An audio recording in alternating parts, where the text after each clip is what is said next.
In bulk is okay now, but Some Nigerians believe bulk buying still saves them money and trips to the market, while others say it's too much for them. Clearly, the answers are as varied as the budget. So let's take the conversation deeper into the numbers with our guest.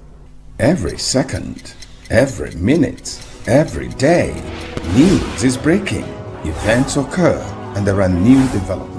At Signature TV, we follow these stories objectively, bringing all sides without bias, explaining the complex issues, breaking down the numbers, and investigating the issues behind the news. Anywhere and everywhere, near or far, wherever the news is, we will be there. Signature TV. News in your pocket.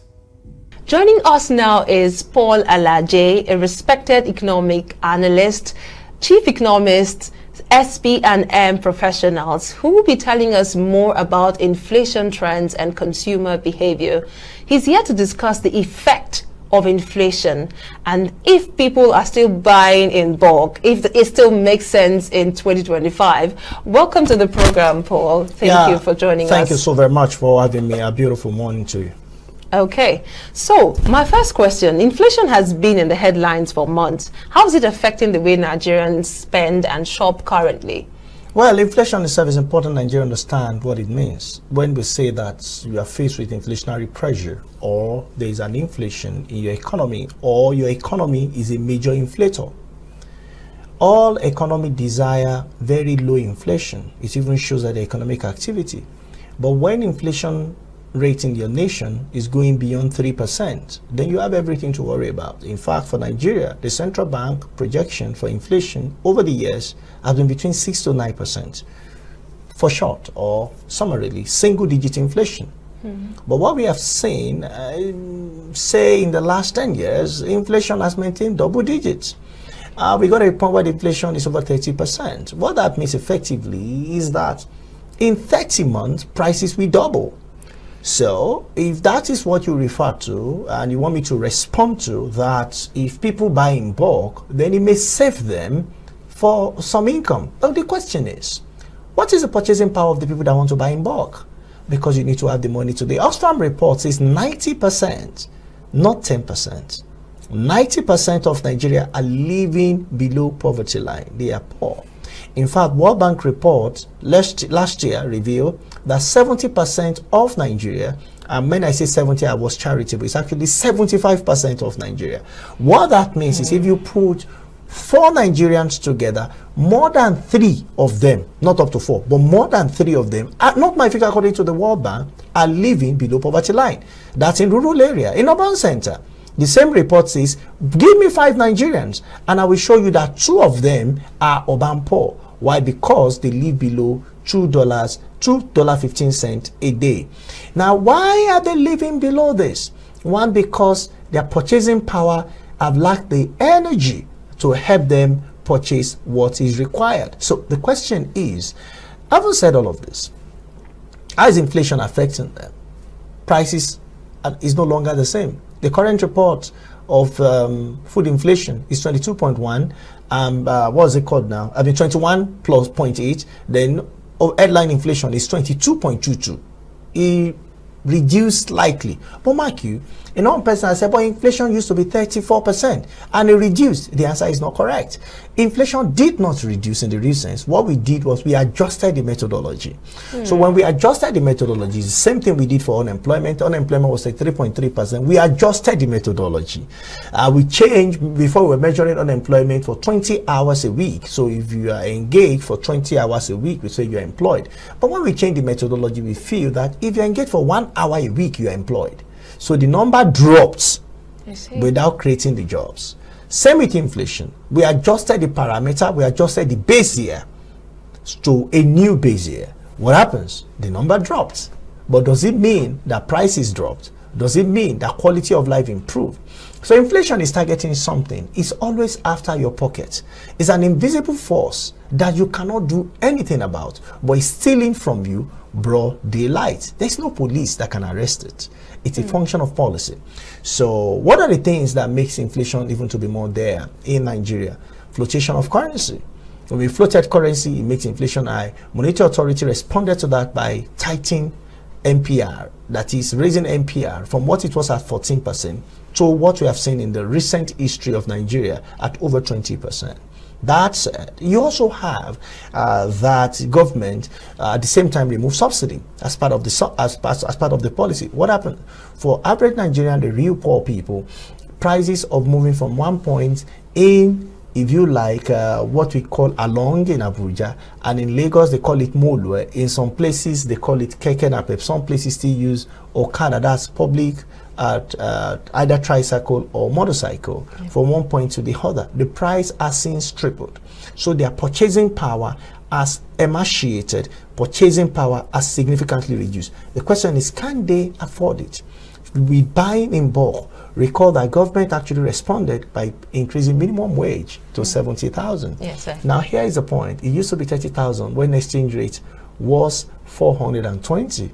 Now exchange rate is 1,500. When you do the when you put it in proportion, 400, if you're earning 30,000 when exchange rate was 420 and you're earning 70,000 when exchange rate is 1,500, you are actually losing. Now, is it the intent of government? Government wants to punish the people? Because I've seen a lot of reviews for some of my analysis and people say, oh, this government wants to punish us. Government is also fighting for its soul by saying, hey, we don't have FX.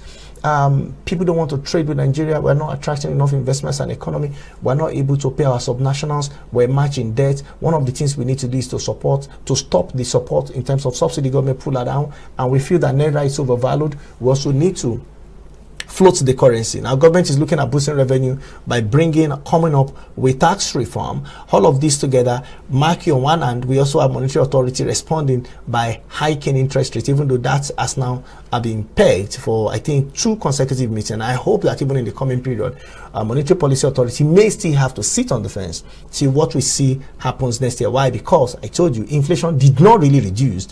What we did was to adjust the parameter, to adjust the methodology, so that inflation improve in number terms, not reduce. So that means the effect of inflation on people still remains the same. It remains the same, and I'm afraid maybe worse. Okay, so you've already answered my next question about bulk buying. If it is still a financially smart move in this economy, what do you really think? Or has it lost its edge? It depends. Yeah, it might be for who earns income. I read a report recently, I can't remember for which organization. It reviews that more than about 85% of Nigeria are earning less than 250K a month. So you have 15 or 16% of Nigeria who are earning above 15,000 naira a month of working population. Mark you, not all Nigerians are working population. You have less than 40% of your population as working population. What does that mean? Of your 40%, you have 60% who are either too young to work, too old to work, or do not have earning capacity. Then you have 40% of this population. Out of this 40% of this population, you have, for those that are working, mark you, not everybody is working, but for those that are working, 85% of them are earning less than 250,000 naira. Let's convert that to what they can buy. So for the people who can afford it, it will be a smart move to have because of volatility. Yes. However, we have seen relative stability, and I say relative stability with all consciousness, because one, we have seen that exchange rate seems to have settled around 1,500, 1,006. Inflation moderated, even though it did not reduce based on what happened. We have also seen exchange rates. We have also seen trade. Nigeria seems to now have increased trade volume in naira terms, not in dollar terms, in naira terms, because you cannot really talk of dollar terms. When you convert that to the dollar at much worse of exchange rate, then you might want to bite your finger. The same with budget. Nigeria has passed the largest budget in recent history. Convert to the dollar is not different from what we did in 2022, 2023. Why? Because in dollar terms, that is what we are doing right now. So the policy, you have to wait on all sides so that you're balanced and you present a better view. So if you have the money, you are looking at bulk purchase, that may be good. But when everybody wants to buy bulk, going to the market demanding for things at the same time, what will that lead to?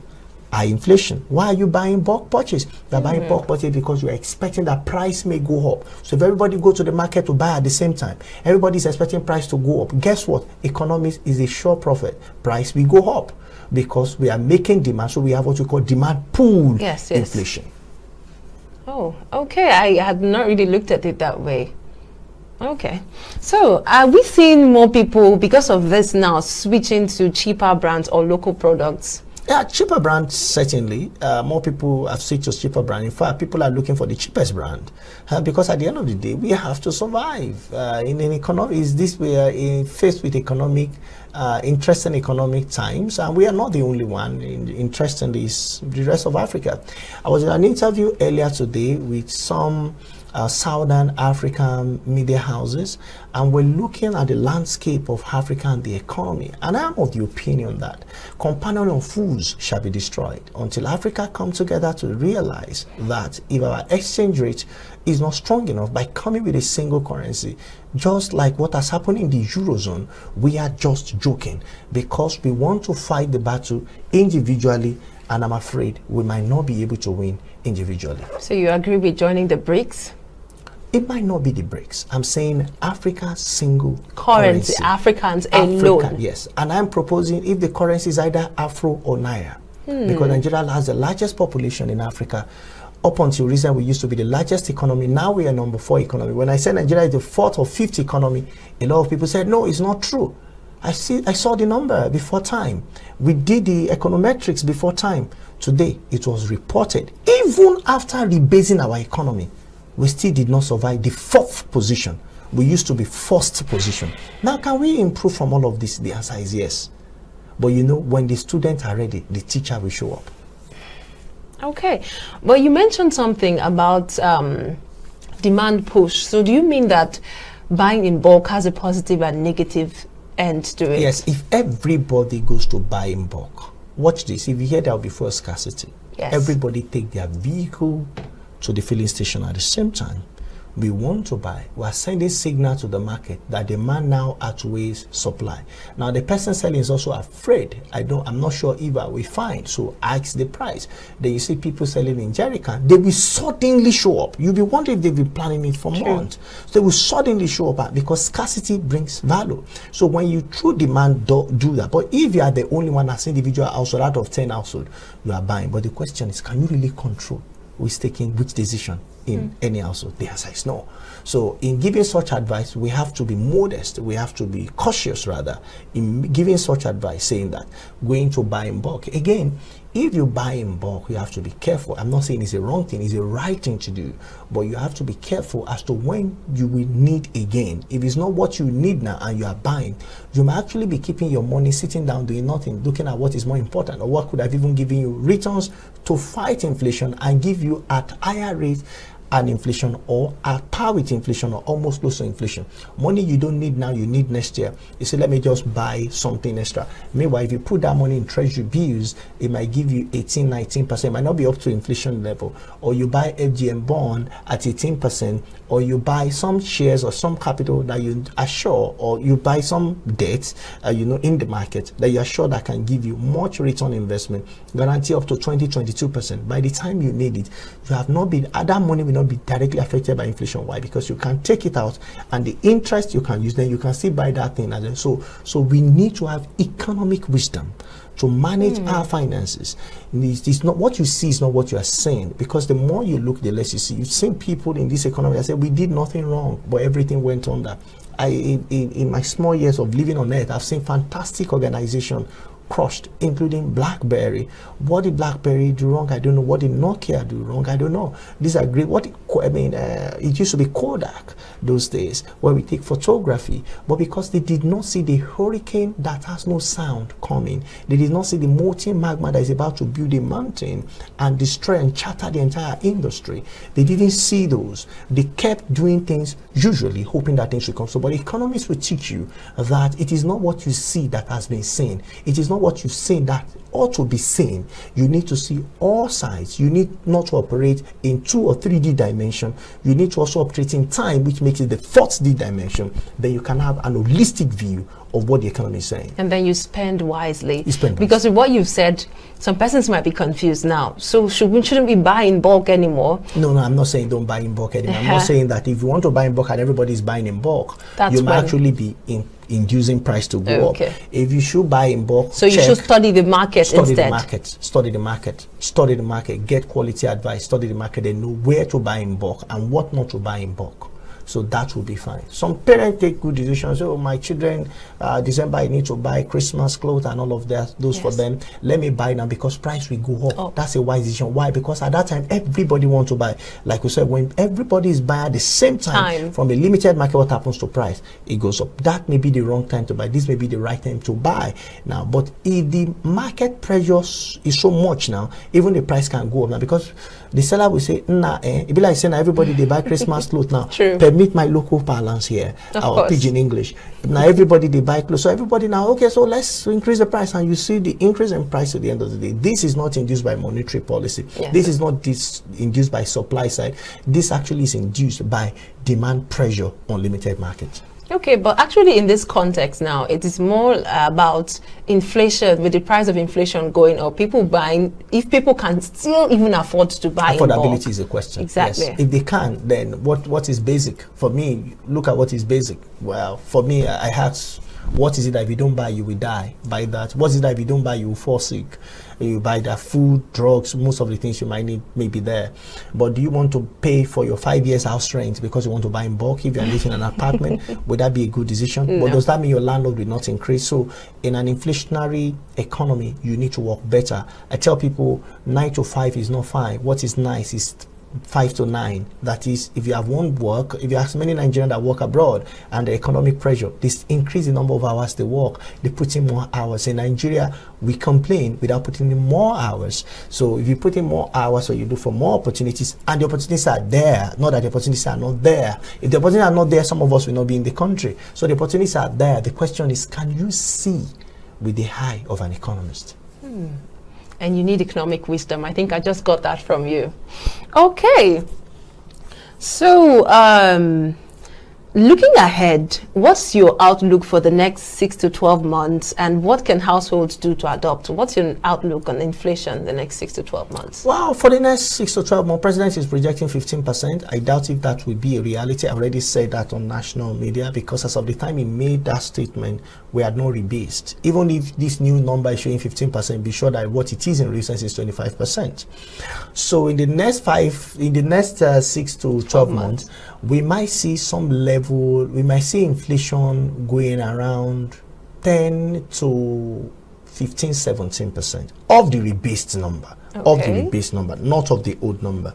So of the rebased number, you might be saying that, then you might not really know the true number of inflation. It's difficult until we surpass next year April when we rebased. So it will now be rebased figure on the rebased figure, because I don't know how people are comparing inflation. It's difficult for me to respond to journalists if inflation is better or worse, because we are using different parameter to compare new parameter. It's like comparing apple and orange or apple or mango. It's not the same thing. You have changed the parameter, you have changed the DNA of the inflation numbers. So you cannot compare them. It doesn't really make economic sense.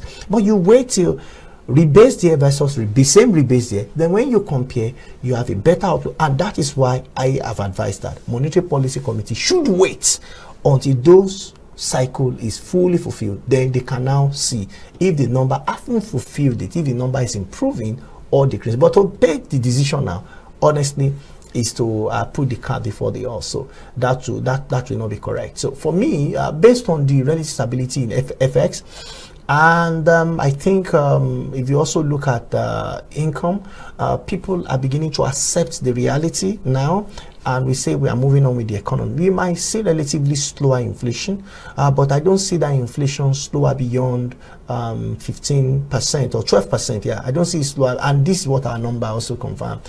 Why? Because we still have relative insecurity in key parts, which is inducing food inflation. If the authority release otherwise figure, well, people's tummy, people's stomach, people's pots will tell them otherwise, that things are still really very expensive in the market. What should people do? What should people do? A number of things people can do, honestly. The first thing people can do is to look at what are the priority of their consumption.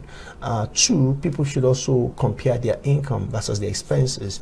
What is it that is important is what you should take. What else can you do to give you extra income? I'm not, when people hear this, the next thing that comes to their mind is, let me go and start a business. That's not what I'm referring to.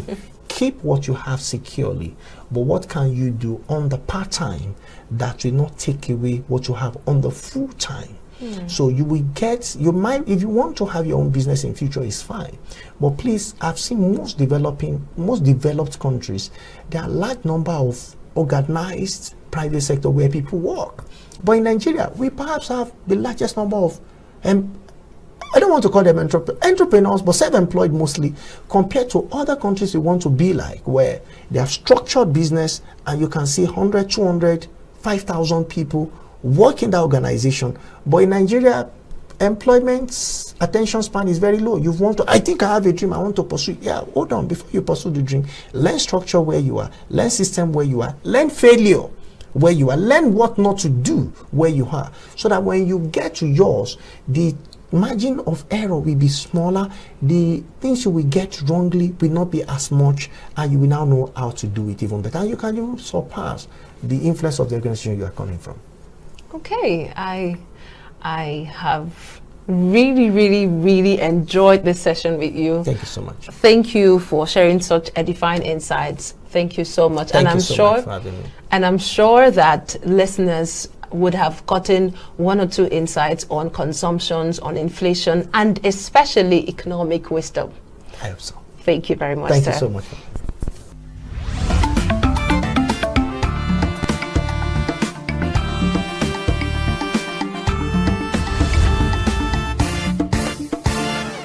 A huge thank you to Paul for breaking it down for us. Whether or not bulk buying works for you solely depends on your budget, storage capacity, and the kind of goods you buy.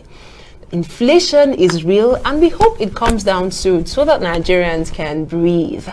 Let's take a quick look on some inflation realities in Nigeria.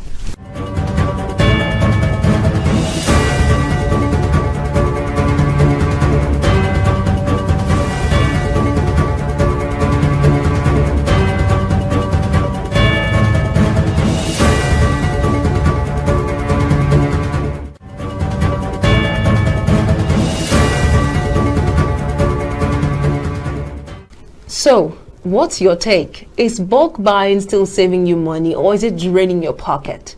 Do you think the inflation rates will be more positive in time to come? The numbers tell one side of the story, but your experience tells the other. Join the conversation on social media at Signature TV with the hashtag Counting the Numbers. Until next time, I'm Homesinime Natus, and this has been Counting the Numbers.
Bright and early as the day breaks, as the newspaper headlines trail the stories that shape the day, we at Signature TV trail the headlines that trail the day. We interrogate the headlines. We analyze the stories that make the headlines. Wyatt is overrated, and they even overrated themselves and went into CBT. They are insensitive of some Nigerian children who have never had what they call CBT. With passion and emotion, we drive the conversation to change a narrative. Let nobody be deceived by Nigerian high level of performing in agriculture export.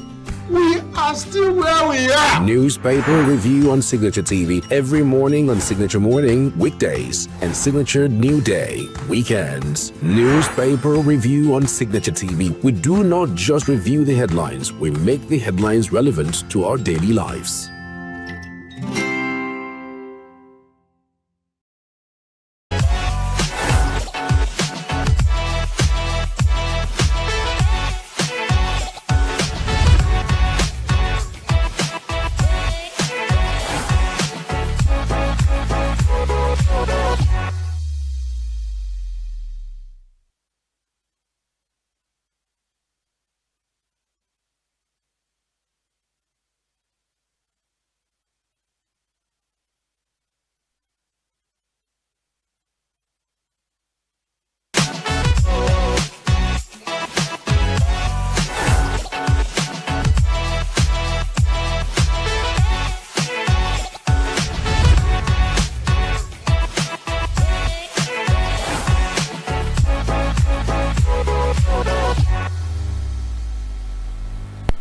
Good afternoon, welcome to E-Vibes, the entertainment show on Signature TV, where we tend to give you interesting stories from the world of art, fashion, music, movie, and of course dramas that are buzzing up on social media. I'm your baby girl, Queenette Wokunta. I have interesting stories for you today, and of course we'll be reviewing the Davido concert to you again. I will have a distinguished guest whom we'll be having a conversation with. But first of all, let's delve into the stories of the day. Relatives of Nollywood actress Regina Daniels from the Ogwashi-Ukwu community in Delta State have given her estranged husband, Senator Ned Nwoko, a 48-hour ultimatum to accept the bride price paid for her marriage or risk a traditional declaration formally ending the union. The demand was contained in an open letter signed by Favour Awele Obi on behalf of the community, accusing the senator of disregarding local customs and allegedly using his political influence to intimidate members of Regina's family. According to the kinsmen, the tradition allows any woman to end her marriage as long as her family returns the bride price. They allege that multiple attempts to return the payment had been turned down by Nwoko, warning that if he rejects it again, the money would be publicly placed at Ikeleke Quarter, a symbolic act that under Ogwashi-Ukwu custom signifies the dissolution of the marriage. The letter also condemned the reported arrest of Regina's sibling, describing it as an act of operation.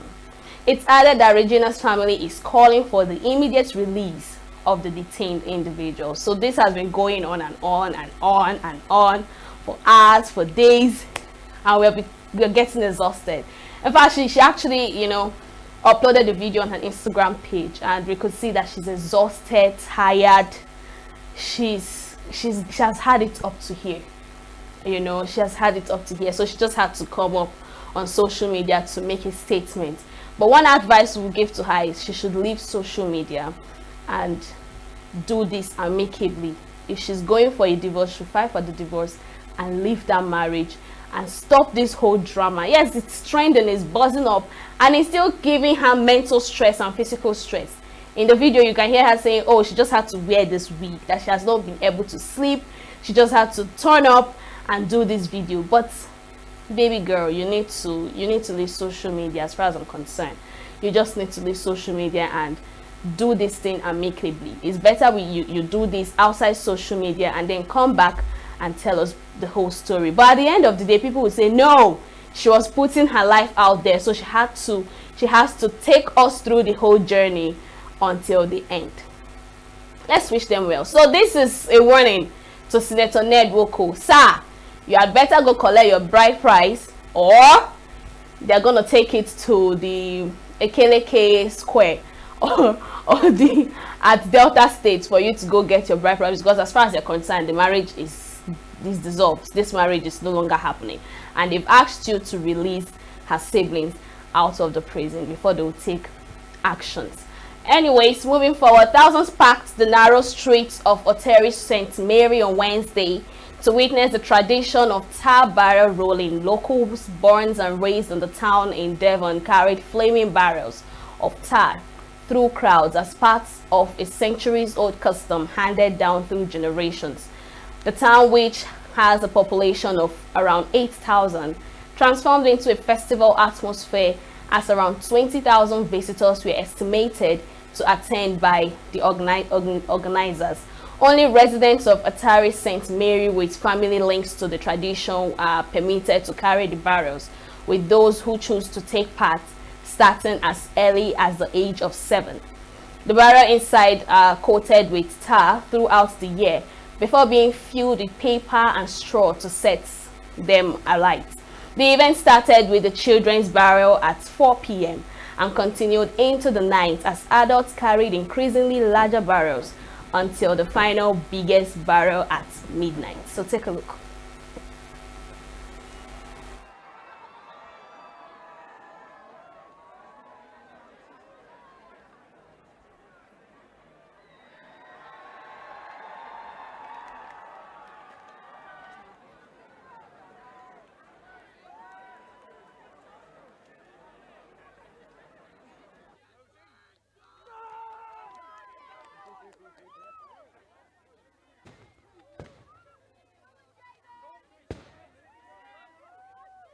So it's a barrel which they tar throughout the year, literally build up the layers of tar, and then on the day they'll fill it with straw. That will then get lit, warmed up, and then the person that's chosen will pick it up, roll it as in carry it, not roll it as in on the floor. And then when it gets too hot or they've had enough, they'll pass it on to someone else. So they kind of get like a designated area to run it in. And it's whoever's there. There's no sort of tag team or anything like that. It's just whoever's there ready to pass it on, takes it on, and then they do it until they're too hot and they pass it on.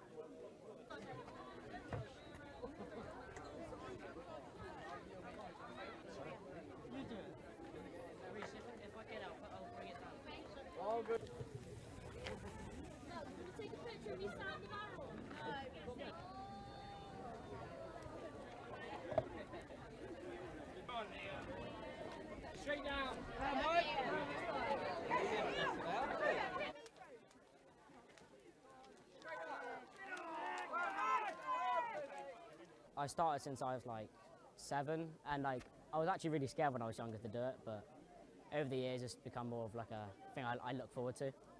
But yeah, my dad does it, like my brother does it, my little brother, older brother, my mum, my aunties, like it's all in the family.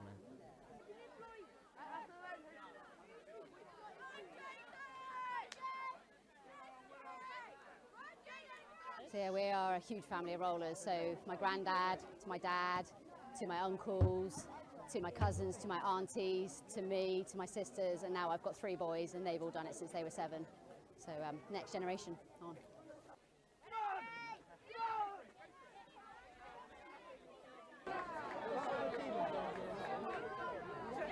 Absolutely, they're wearing all the right stuff, you know, they're protected, the Vaseline on the face, so I make their gloves with them, so like I'm not worried at all, they know what they're doing. I love watching them, I get adrenaline from watching them, it's a second pleasure. I love doing it and I love watching them.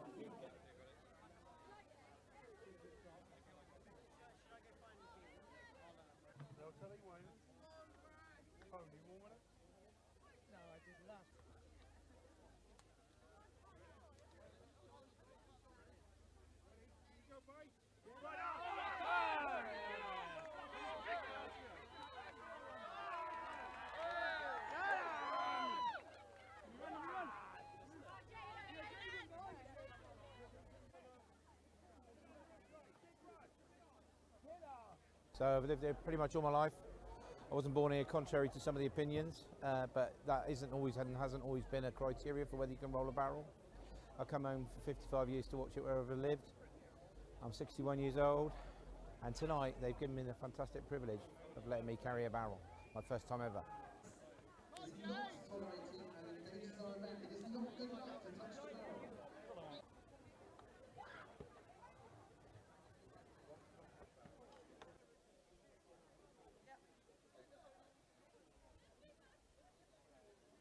I'm feeling very excited, quite nervous. It weighs 52 kilos. It's very heavy on your neck. And you can't look forward to see where you're running. You've got to look at the ground.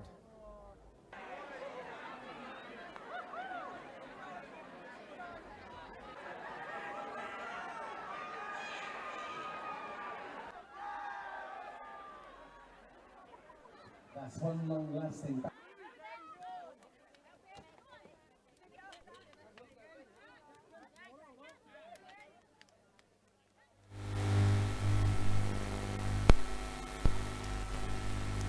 Don't try this at home.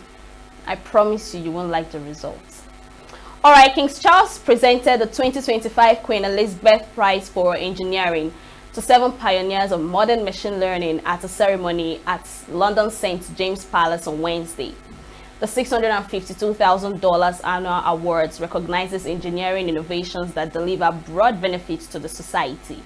The winners were Yeshua Benjil, Geoffrey Hinton, John Hopfield, and Yonli Khan for laying the conceptual groundwork for today's neutral network approach to machine learning. NVIDIA's Jensen Huang and Bill Daly for building the computing platform that allow those systems to scale, and Feifei Li for creating ImageNet, a landmark dataset that helped train and test computer version models. NVIDIA CEO Jensen Huang called the honor terrific and celebrated being recognized alongside his colleagues. Charles also handed over the 2024 prizes in the same ceremony to wind energy scientists Andrew Gerald and Hendrik Stildal for advances that helped industrialize high-performance wind turbines. The prize, established to spotlight engineering excellence and inspire future engineers, is awarded annually by an independent foundation. Take a look.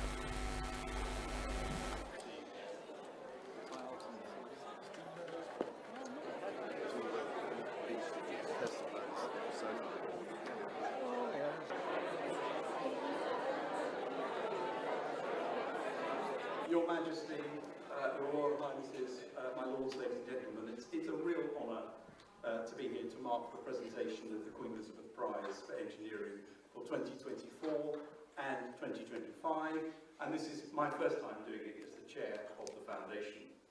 As the world's leading award for engineers and engineering, and has been referred to, quite rightly, the field that underpins what has been an unbelievably rapid advance in artificial intelligence. The first is Joshua Benjil.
Which has positioned wind power as a vital component of the world's renewable energy mix.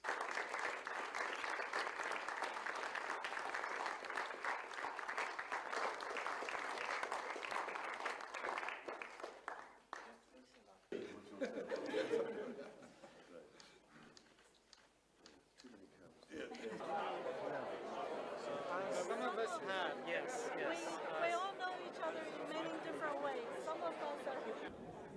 is very delightful. He's such a friendly person, and he's obviously aware of this technology and aware of its human impact.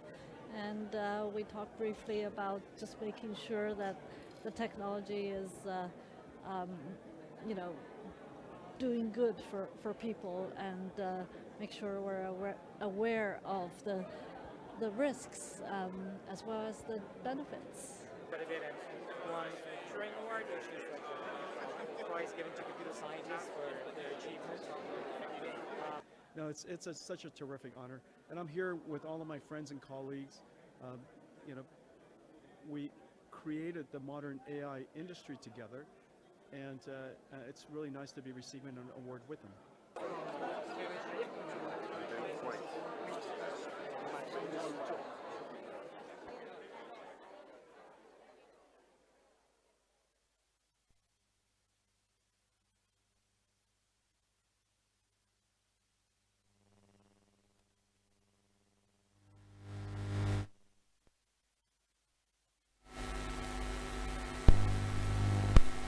Alright, that's all we have for you in the news segment this hour. Up next is Davido 5 tour concerts that's happened in Enugu State. So listen and be blessed.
ID, then they hustle like my own ID, so they got your ID.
The devil is in the front. But you do that my back.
right, I'm sure you enjoyed that particular scene at the Davido 5 tour that's held in ENUGU.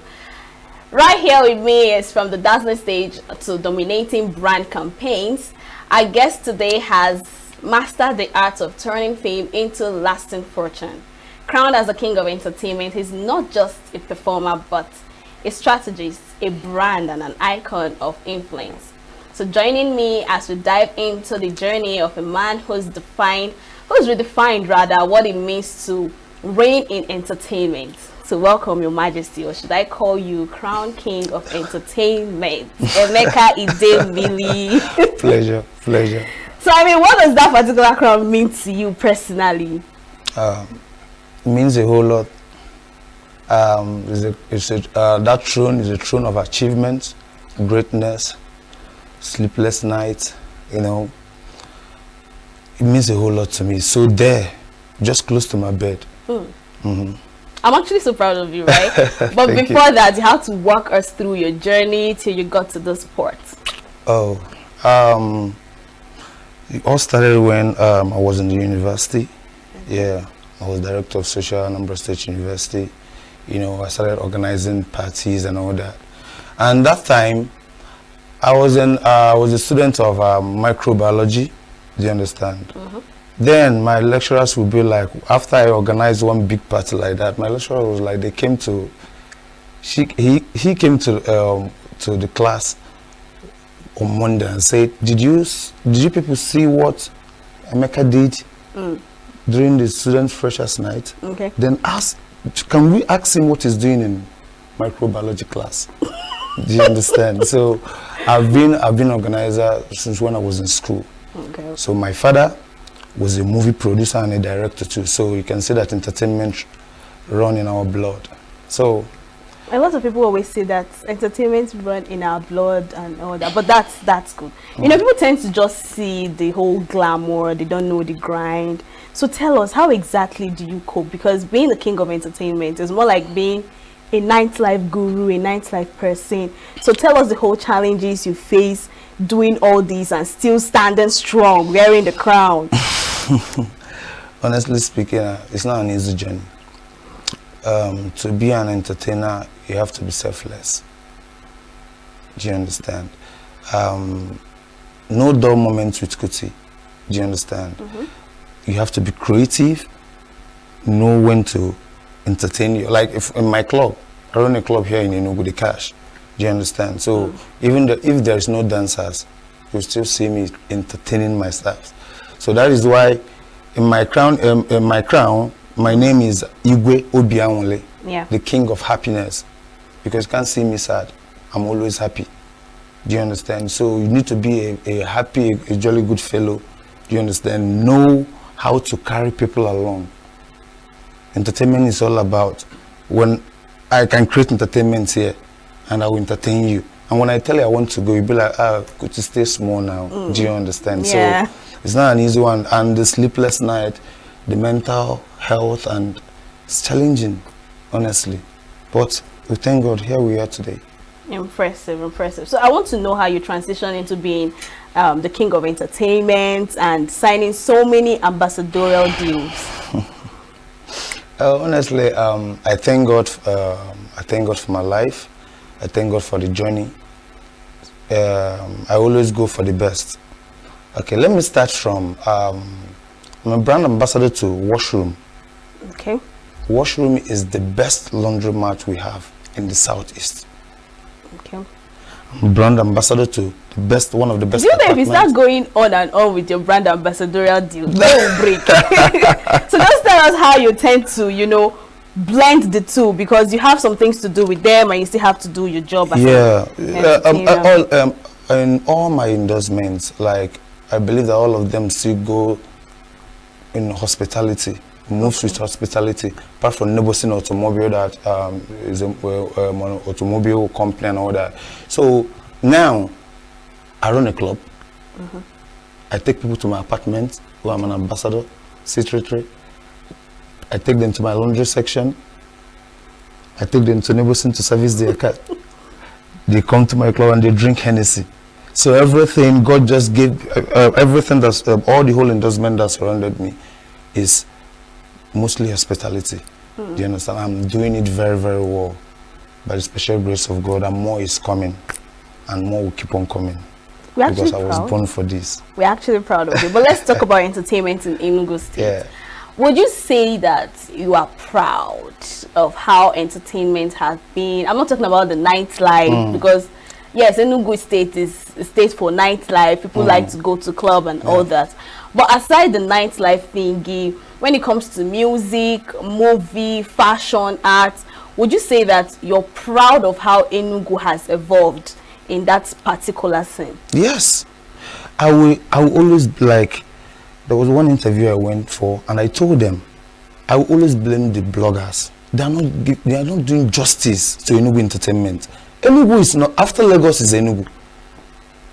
Do you know how many festivals we celebrate here in ENUGU? We have a Abacha Festival, World Food and Fashion, everything is here.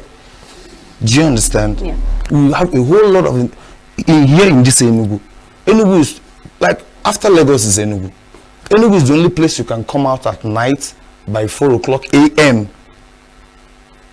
You figure out a place that you just go and pack your car and drink and order for food and go home. Yes. Yeah, but there's a problem. There's a problem with that because of transportation, right? Now let's use Davido's concerts for instance. ENUGU is trending on social media because of the insecurity. Of course, you've said when you come out by 4 a.m. you see a place to drink, but the security, is it there? In terms of we have good security in town. Okay. In this ENUGU, like, you know, we are close to government house. Do you understand? In ENUGU town, just like in Davido's concert, it's close to that's government house. That's Opera Square. Do you understand? And Davido is loved. This #1 artist right now in Nigeria. So people like, we don't know when I'm going to see Davido again. So we're coming out for him. With the help of some artists from ENUGU with crazy fans, people like Jerry, Zeno, and other artists, do you understand, that came out that day and everywhere was top notch. Do you understand? We gave him the massive love. Like, that crowd was crazy, honestly. But I thank God there was no stampede because I was so scared. There was no stampede. People left. Yeah, but there was a breakout. Definitely. Definitely. Are you proud of that? Because I mean, Uyo had their concerts, we didn't hear such thing, right? Yeah. Adamawa had theirs, we didn't hear such thing. Ibadan is gonna have theirs. Yeah. But when it got to ENUGU, there's this whole, I don't know, it's as if we had a problem. We shouldn't call it ENUGU. Okay. Abakaliki was here. Okay. Anambra State was there. People came from Imo State. Do you understand? People came from, most especially Ebonyi. Do you understand? So, there is no, one thing I know about life is that ups and downs happens. When you have a very big, it happens during Michael Jackson concert. Do you understand? Michael Jackson concert, you see like stampede, like 16, 100 and something died, and do you understand? So, we always get better. Believe in next one, maybe my own concert. By the grace of God. It will be better. But you into music anyways? I don't do everything, no. Everything? I don't do everything. Just name it. Entertainment. I'm an actor. Everyone that know me when we were on Echaden, I sang in the church as a vocalist. If I sing for you here, you'll be emotional right now. You're going to sing for me, but not now actually. You're going to sing for me. So let's ask you the next question. What's one strategy move you've made that completely changed your career direction? Being myself. Not looking down on people. Do you understand? I'm always myself. Like I said, there's no dull moment with me. I love to interact. You come to my office, you see me interacting with my some Hausa guys that sell suya. You'll be like, what's Kuchios discussing with these people? They are giving me some knowledge that I cannot get from you that is big. Do you understand? So I'm always there. I interact with anybody. Just I normally used to say this in my office. Don't call me boss. Call me Kuchios and give me my respect. Don't call me boss and when I pass be like this one, no. So I'm myself, and maybe because of I'm always myself, my spirits connect with people. Do you understand? That's why. So for you to be a face of so many brands, when you enter the office, it's your face. You have to discipline yourself. There's some certain things you have to stop doing because you're a face of a brand. If you push me now, I won't do anything. If I react immediately, the consequences that will follow it. All right, so how do you stay authentic while representing multiple brands? Because, you know, these brands are different and they expect a whole lot from you, and you still have your own personal brand to push out there. So how do you stay authentic, juggling different brands and also juggling your own personal brand? God, honestly speaking, sometimes I go naked, I will stand in my room, my bathroom, I'll be looking at myself, I'll be like, what do they even see in me? My friends will tell me, bro, you don't know who you are. Do you understand? I was like, so I'm just myself. I believe it's the calling, but the money never comes. So I'm still praying for the money to come. How you go talk say the money never come? But all these ambassadorial deals say they sign. Don't even do that. Oh no, God. Don't Honestly, do that. Like there's something I posted yesterday. I said, God, please. Yeah. Bless me with everything that I have. Because I'm tired of explaining myself all the time. You go explain, I have no evidence, honestly speaking. No evidence. So you know, one thing we're so proud of you is that particular crown. What's one authentic thing you think that your crown can do when it comes to entertainment in ENUGU State? Insecurity is a problem. In as much as you said, what do you think your crown can do when it comes to entertainment in the South? It's not just ENUGU State. Okay, like as a king of entertainment, I've been able to bring all the whole hospitalities around in one umbrella. I had a platform that we post our entertainment and everything, that different what was it called, different events. Do you understand? It helps us to plan in achieving. For instance, if Kubana is doing a pool party on Friday and the cash is doing on Saturday, I just have to post mine, then support them, extend my own. During my own, they will come. Do you understand? We are building our economies together. Do you understand? Because in any party, now club owners, now we see they spend pass. Do you understand? If I throw a party, now the biggest table, I just say the club owners. Yes, so we are working tirelessly. At the cash right now, I have like 3 mopo that are there to safeguard my customers. I still have my security. There was a time in that Kubana Road, they formed their own security and they were paying. At night, they will be parading along that particular place. So all the whole looks and cranny of every joint, we make sure that our securities are tight. Okay. Do you understand? When our customer comes out, park your car along the road, you club and come out by 3 o'clock, your cars are still intact. It's security. So we do as an individual, then the government will do the rest. Because the other day, the governor called us for security trust fund. We entertainers, we went there, do you understand? And we did our own part. And my crown, as king of entertainment, I can walk into any office because it's recognized. Do you understand? I can walk into any office. Even the king of my town, come from Idemilia Batete, to be precise. I'm taking my crown to the king because he has been abroad. So once he's back, you'll see my home coming. So maybe I will invite Signature TV to be our pleasure anyway. We'll gladly do that.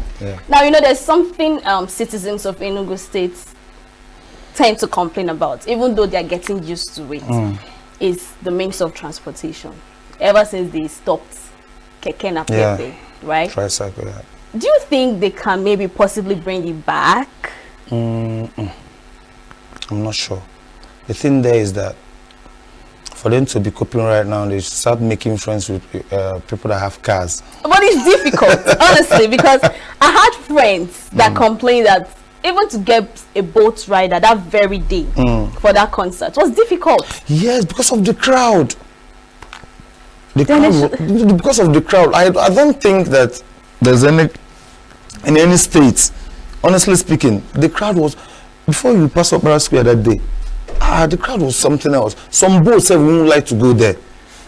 Do you understand? Because you'll be trapped in the hold up, and this one is standstill. This one is not hold up again. Standstill. No car is moving back. There's no one going front again. Do you understand? So it happened because it's the concert.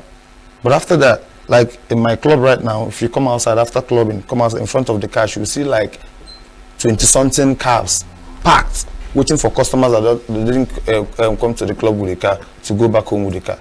Do you understand? They will drop you off, you pay them. So the best way is to make friends with cab drivers? Yes. Okay. And after spending time that night, make sure you enter the cab that you are familiar with to avoid stories, most especially the... So I want to ask you now personally, how do you cope? At night you are you know, out there doing your thing, and in the morning, I mean, when I was talking to you, you said you've not been able to sleep. Yes. So honestly, how do you cope with all this? Honestly, I don't know. I am so scared. I'm so scared of my health, like in years to come, honestly speaking. This is the life we choose, but a whole lot is involved, honestly speaking. And so me, I've been like, even the day I won't go to work, I will just be in my room, sleep, I will be begging. I've made several videos, I've complained, people have told me about all this raindrop sound, deep sleep sound, imagine at my age. Do you understand? But what will we do now? We just have to feed the family and keep pushing life. So honestly, I just have to, in any situation I see myself, I don't know, but just my health there for God hand. Before something happen to. Alright, so you're gonna perform for us. You know, you said you can sing, you can act, you can... I can do a whole lot. Oh yeah, no, the floor is yours. Okay. This is the M to the E double X style. I just want to let you know I'm from the east side. Happy side. Today's my happy day. Happy birthday to everyone, to my most precious girl. I call you upon you on my knees and the answer. You'll be there for me when I'm lonely. I can't forget it. Oh God, this boy too what you. High five. I go kill her. Then so Ralph now Ralph you didn't do like this. So. I'm a comedian too. Should I crack one joke for you? Leave me alone. Alright, so what advice do you give to somebody that is actually looking up to you to do something that you're doing right now? As I always say, make sure that entertainment is your calling. You know, they learn entertainment too. It's a day body, now follow come. Do you understand? Make sure the entertainment is your calling. If your entertainment is your calling, you excel. I'm telling you. But if it's not your calling, no matter how do you try, do you understand? So believe in yourself, know what is your craft, go for it. The sky will be your limit. Absolutely, and I agree with you on that. Sure. I agree with you on that. Thank you so much, His Royal Majesty Emeka Idemili Igwe Obianwole. You've been making me laugh tirelessly. I told you. That's why I'm the king of happiness. I had a great time doing this with you. I'm sure you did too. Pleasure, honestly, pleasure. All right. So the show has come to an end. Join us same time tomorrow for more interesting stories, top chatting, drama on social media. Follow us on all our social media platforms. Subscribe to our YouTube channel. Join us same time on SLTV channel 265. And enjoy the rest of your day. I remain your baby girl, Queenette Wokunta.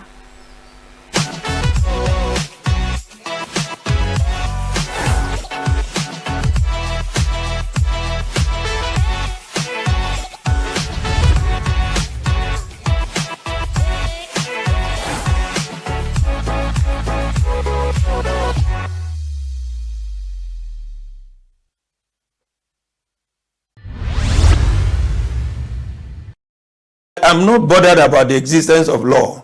I'm only bothered about the willing power of the power that be to fight and eradicate corruption, which is a constitutional duty.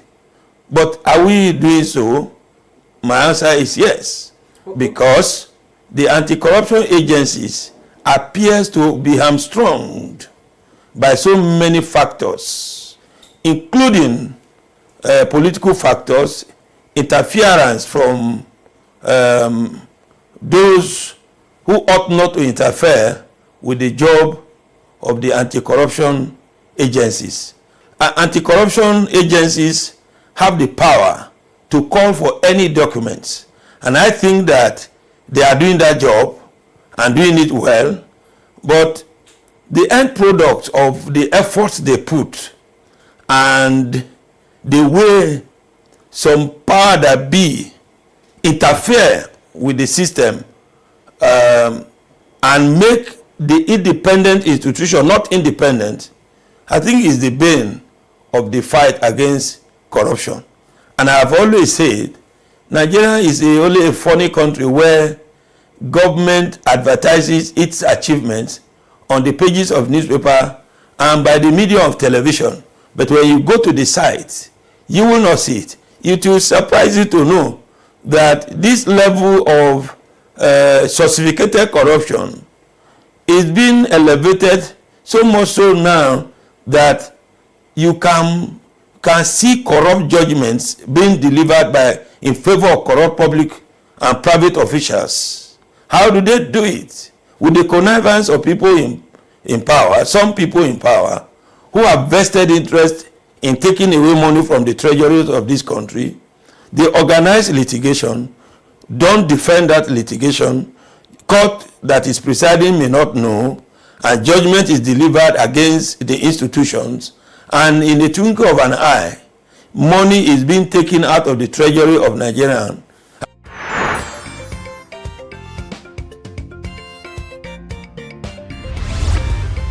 Signature TV, news in your pocket.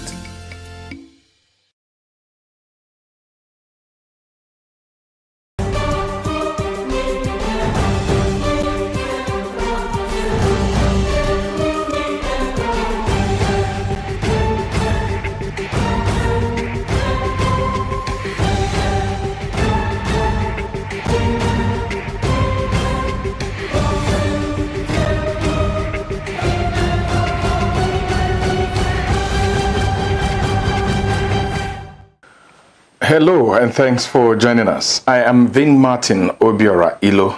This is the Signature Show.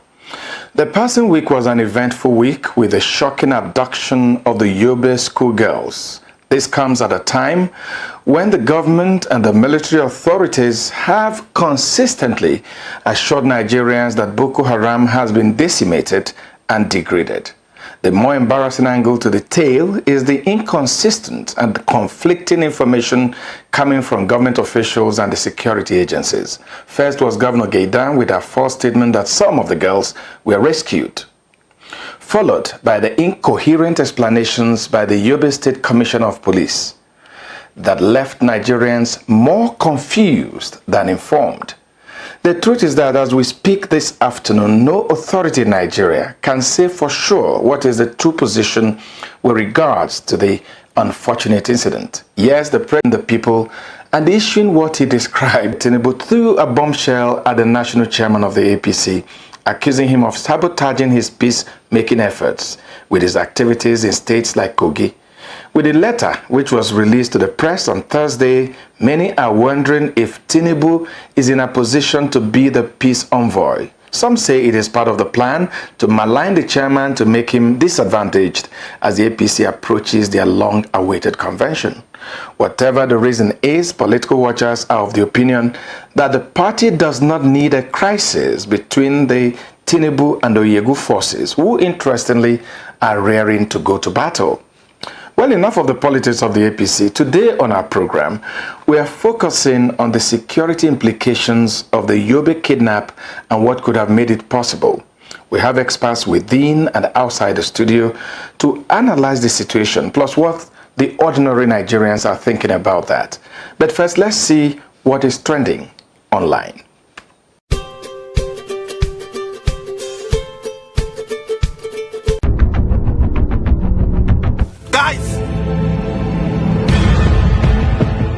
We have found the money swallowing snake. Over. We are the EFCC animal theft fighters.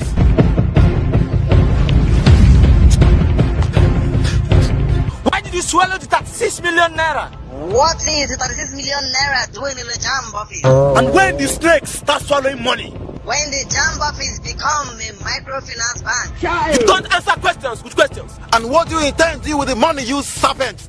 To buy followers on my new Twitter account, Rich Snake _36 million gang. Is that not the Asurok rats? This is not just the beginning. Next week, the lizards go chop all the pipelines, drink all the fuel inside. Stand fast. Next year, the mosquitoes go swallow all the ballot boxes for the election. Bossy me kick by.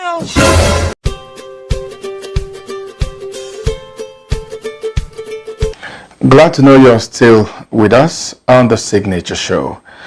And in this segment of our program, we are focusing on the Yobe kidnap. Big embarrassment for everybody in Nigeria. And I have Kabir Adamu. Kabir Adamu is chairman, American Society for Industrial Security, Abuja chapter, and is also MD Beacon Consulting, a security firm. Kabir, you're welcome to our show. Thank you. Let me start by asking you, Kabir, what would you attribute this rise in insurgency and security challenges in our country today? Well, it's a bit difficult to confirm that there is a rise. Yes, there is a public perception that there is a rise, mainly because of the magnitude of the issues we're looking at. But if you look at the statistics, it doesn't suggest a rise. Some of the most prominent security challenges would include terrorism, criminality, of which kidnapping is one of them. If you look at all of this, the indices does not point to a rise. But the good thing is that there is a media attention to them, and so that is evoking a lot of discussions. And of course, it reflects the consequences of which the people are feeling, the impact of these circumstances. Having said that, why is there that this development? It's an issue of governance. We can't really feeling marginalized in one way or the other. For some, it's true marginalization. For some, it's just a perception of marginalization. Then add that to the economic circumstance that the country has found itself. So in summary, those are the issues that are leading to several of these insecurity challenges that we're looking at across the country. Another trigger element is the proliferation of weapons that are across our country. If you look at our borders, they're porous. Even the borders that are supposed to be manned, corruption, is allowing the importation of such light weapons, small and arms and light weapons into the country, and they're in the hands of non-state actors. We should also mention the actions of politicians, or their inactions in some instances, where they are arming these non-state actors, unfortunately, either to protect them or in some instances to serve as tools to achieve their objectives. So it's a combination of all of these factors that are bringing this up together. There is a suggestion which, from where I stand as a security risk analyst, I have looked at the data from way back to say 2010 up to today, and this is on that position that I'm saying they don't suggest an increase. There is none really. That's an area I'd like to interrogate further. I mean, let's go to herdsmen challenge in the country. Are you saying there's no increase? They don't have more audacity? The activities are not spreading wider than it was before? Are you saying that the coming back to life of Boko Haram does not indicate a rise? Are you saying that the insurgent activities we even see in places like the South that had, gone down, and of course what happened with the Biafra movement, are not indicators showing that there's a rise in this kind of activity? Okay, let's pick them one after the other. The herdsmen, quote and unquote, violence, I prefer to call it what it is, rural banditry. There are probably about 3 elements that have been lumped together into the malicious narrative, that's what I call it, called herdsmen violence. Cattle rustling is an example. We saw what happened in Zamfara and the consequences of that. So to a typical observer, it would seem, in Zamfara you have Fulanis attacking Fulanis. We all know that the dominant population in Zamfara is Fulanis. So that's not what happened. It's a pure case of criminality. A group of people involved in criminality and then carrying out their activity. Now let's move down to Benue State, where part of what we've seen, a consequence of the climate change, which has aggravated the communal challenges that we've been having in Benue State. Essentially, it's a challenge of economic resources. That is why I said at the beginning, it's a governance challenge. What is the economic resource in this case? It's land. On the one hand, you have the farmers, for one reason or the other, expanding their farming land and then encroaching into age-old grazing lands. That is stopping these herders from moving on them. On the other hand, you have these herders who, for one reason or the other, have refused to recognize that the grazing in somebody's farm, quote and unquote, is unlawful. For one reason or the other, I honestly don't know why that is. So it's not necessarily an increase, but a recognition of an issue that has been existing. Let's take ourselves back to 2011, 2012, where such cases have repeated itself. What led to the crisis in Jos, as an example? It's the same herder or land dispute, quote and unquote. The third element which we must talk about is the activities of politicians that unfortunately have armed these ethnic militias that are now aggravating the challenge. In the case of the cattle rustling that I've mentioned, it's believed, based on security information available to me, that it's an organized crime. So question is, how are they getting their arms? Someone somewhere is arming them for whatever purpose. There have been insinuations in some states that the political element in that state armed them, used them for a particular purpose, and then abandoned them. Now they've become a threat. But there's a narrative that, talking about the herdsmen, that these are like an international criminal gang, you know, a criminal force that does hits and then retreats. So when we talk about politicians, because when you talk about politicians, I want to assume you're talking about Nigerian politicians, but we hear that these are not Nigerians, that they come in when there's a clash, a local clash, which ordinarily maybe you end up killing one person or two. These international criminal gangs, well armed with semi-automatic rifles and weapons, get into places in Nigeria, do their hit, and disappear. So how would you now attribute it to local politicians? I said militia, ethnic militia, and frankly, I'm not just restricting it to a particular ethnic group. Yeah. I generalize by saying ethnic group, militia. So it could be a particular governor arming a Fulani ethnic militia. It could be a particular governor arming a thief ethnic militia. What has happened, and I say this with all sense of responsibility as a professional, we have been unable, both from the side of the media and from the side of we security politicians practitioners, we've been unable to disaggregate these challenges.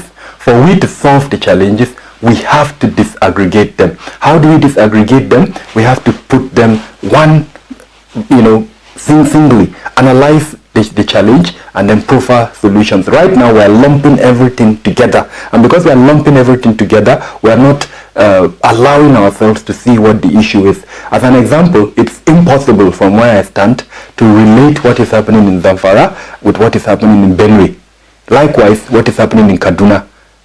In terms of magnitude, probably what is happening in Zamfara is worse than what is happening in Benue. But because it's been lumped, and because for some reasons some people have attached either a religious or an ethnic clout to it, people are not seeing the fact that this is purely criminal, and to an extent it's a socio-political challenge aided by some consequence. So my point, let us disaggregate the challenges. When we disaggregate them, then we understand them. There is no doubt that there is a possibility yet to be confirmed, except if we go by what Governor Rufai of Kaduna said, that he did a study and he's been able to confirm that some foreigners actually came in and then he was able to meet them and he paid them off. Whether that is true or not, I don't have any confirmation to that, but he's indicated that happened. So yes, there is a possibility that there may be a foreign element, but is that foreign element being imported to carry out a political or ethnic agenda? I don't think so. If I understood what Erufai was trying to say, he says they came as part of the traditional grazing cycle that normally happens, and then while they were in Nigeria passing through, some of their cattle were killed, and for that reason they've been trying to exact vengeance, and so that was why he met them to calm them down. Okay, let's look at, we have this on the ground. Well, you've advanced a way out. Let's aggregate them and, isolate the issues: criminality, cattle rustling, armed banditry, and things like that. Is the government helpless? Is there nothing the government can do to arrest this situation? It's a challenge, we all know that is here. So are we just going to fold our hands and say, okay, fine, let it go on? I'm not too happy with the current approach by our national security leaders, if I could call them that. Just 2 days ago, the state council meeting was held, and the only thing that came out of it, at least publicly, is the fact that money will be pumped into a particular economic venture. That's not going to solve the problem. Frankly, our national security architecture is not appropriate for the current security challenges that we have. Why do I say this?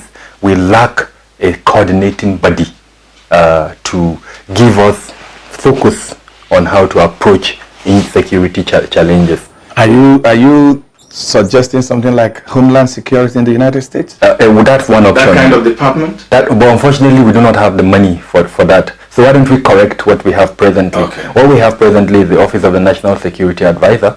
He is the coordinating body for security functions within the country. But as it were, unfortunately, he's not serving that role. A very good example is the kind of public challenges that we've seen between heads of some of the organizations.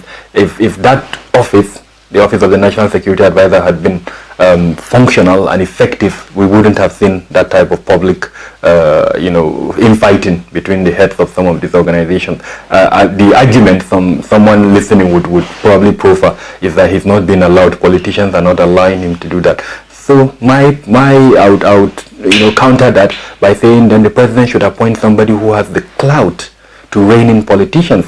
A good example, I hope you permit me to mention names here. When General Gusau was manning that office, everybody knew he had that clout to control, on the one hand, the military hierarchy, and on the other hand, the politicians. So that means appointment that office should take into consideration these elements. Whoever is occupying that office should have the clout. We shouldn't just appoint a technocrat, which is the case right now. He's well respected, someone who has risen, to the height of his career before he retired. But unfortunately, the fact that he lacks the clout, to control politicians on the one hand, and the military generals is expressing itself right now. So bottom line, we need an office that is able to coordinate security functions so that our security focus, which is to provide security for life and property in Nigeria, is given some kind of focus. Okay, let's go to the issue of the day, the kidnap just this passing week of students in a girls' college in Yobe. We hear every day that Boko Haram has been degraded, or they are no longer there. And Nigerians were shocked when almost the same thing repeated itself. Now we don't know whether it's 105. We don't know whether some have been rescued. There's so much confusion. So if truly Boko Haram has been degraded, why are we facing this? Let me not use rise again, but because why are we now facing these pockets of Boko Haram attacks across the northeast and other areas? Basically because we've not been able to do our homework by anticipating what the enemy will do, and then prevent what the enemy will do. We've put too much emphasis on the military component of our counter-terrorism strategy. Frankly, we're putting too much pressure on the military. And I think for some reasons the military hierarchy is accepting it, and I don't want to think there's a suggestion, and it's probably credible, that because of the money that is going into the campaign, they're happy. The money goes, and so they accept it. They need to tell the political leaders the truth, that not everything, not all the components of counter-terrorism can be handled by the military. There are other components that need to be handled by the civilian security department. So back to your question, what happened is this: it was like a stone thrown into a beehive. When you do that, the bees disperse. And when they disperse, they are angry, they hit, they stink, and the stink will be very painful. So that's what we've seen right now. No doubt, Boko Haram has been decimated. I know this because I operate extensively in the Northeast, and I know they've been decimated. Their stronghold, quote and unquote, part of it has been taken over by the military, especially the recent surge by the Nigerian military, an aerial and land offensive called Operation Deep Punch. It was remarkable in the successes it achieved. However, what happened is that these guys dispersed. So if you look at the map of the Northeast, where Sambisa Forest is, if they are dispersing, where do they go to? They come down to Yobe, parts of Yobe, they go down to Adamawa, especially the northern part, because there is an age-old known route used by them to crisscross between Nigeria and Cameroon. So that's why you saw an increase in attacks in Madagali and Michika in northern Adamawa. Likewise in Yobe, we anticipated there will be an increase in attack. Now, for some reasons, in Dapchi, which is Busari local government, where the girls were kidnapped, there used to be a military checkpoint right in front of the school, actually. Now, just about 3 weeks ago, thereabout, their military checkpoint wasn't dismantled, but the military there were redeployed. I'm not surprised, because the military is stretched. Peace had been restored, quote and unquote. There wasn't any incident in that particular location. They redeployed them to where their services are needed. Ordinarily, in a same country where things are going properly, the civilian security department should have taken over that check from the military. Maybe the police. Exactly. Now, incidentally, there is a police division next to the school where that happened. Till date, I haven't heard that when the incident was happening, there was a response from the police. I believe the IG of police should be accountable to Nigerians. He should come out and tell Nigerians why his men did not respond when that incident was happening. The police should have taken over from the military and then should have protected that town while the military was carrying out whatever operations is. What of the civil defense? They're there too. So in military strategy, you take, you hold, and you build. Now the functions of the military is to take. The holding and the building in most instances should be done by civilian security departments. In Nigeria, all of these three is being done by the military, and it's wrong. How many soldiers are we talking about in the country? At the last count, they were involved in 28 operations internally. If you add cartridges, that's 29, actually.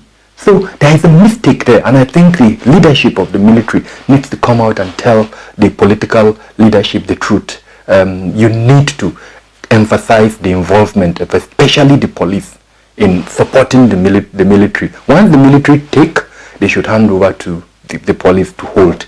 The rebuilding component can be done by other components. Mm-hmm. Right now, that's not happening, unfortunately.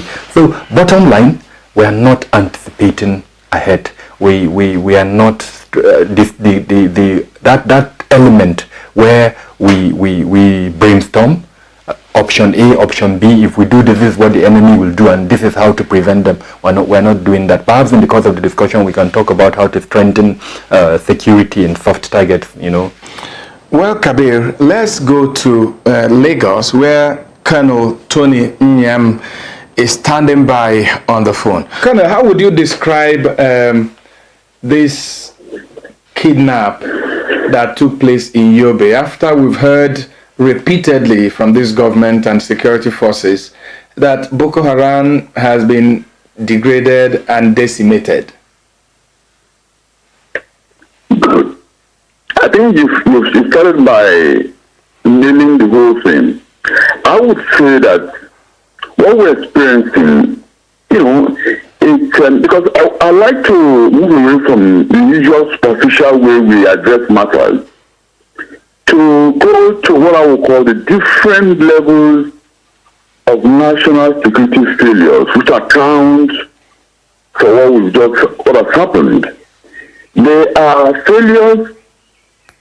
I must begin to say, I must commend our soldiers for the work they're doing.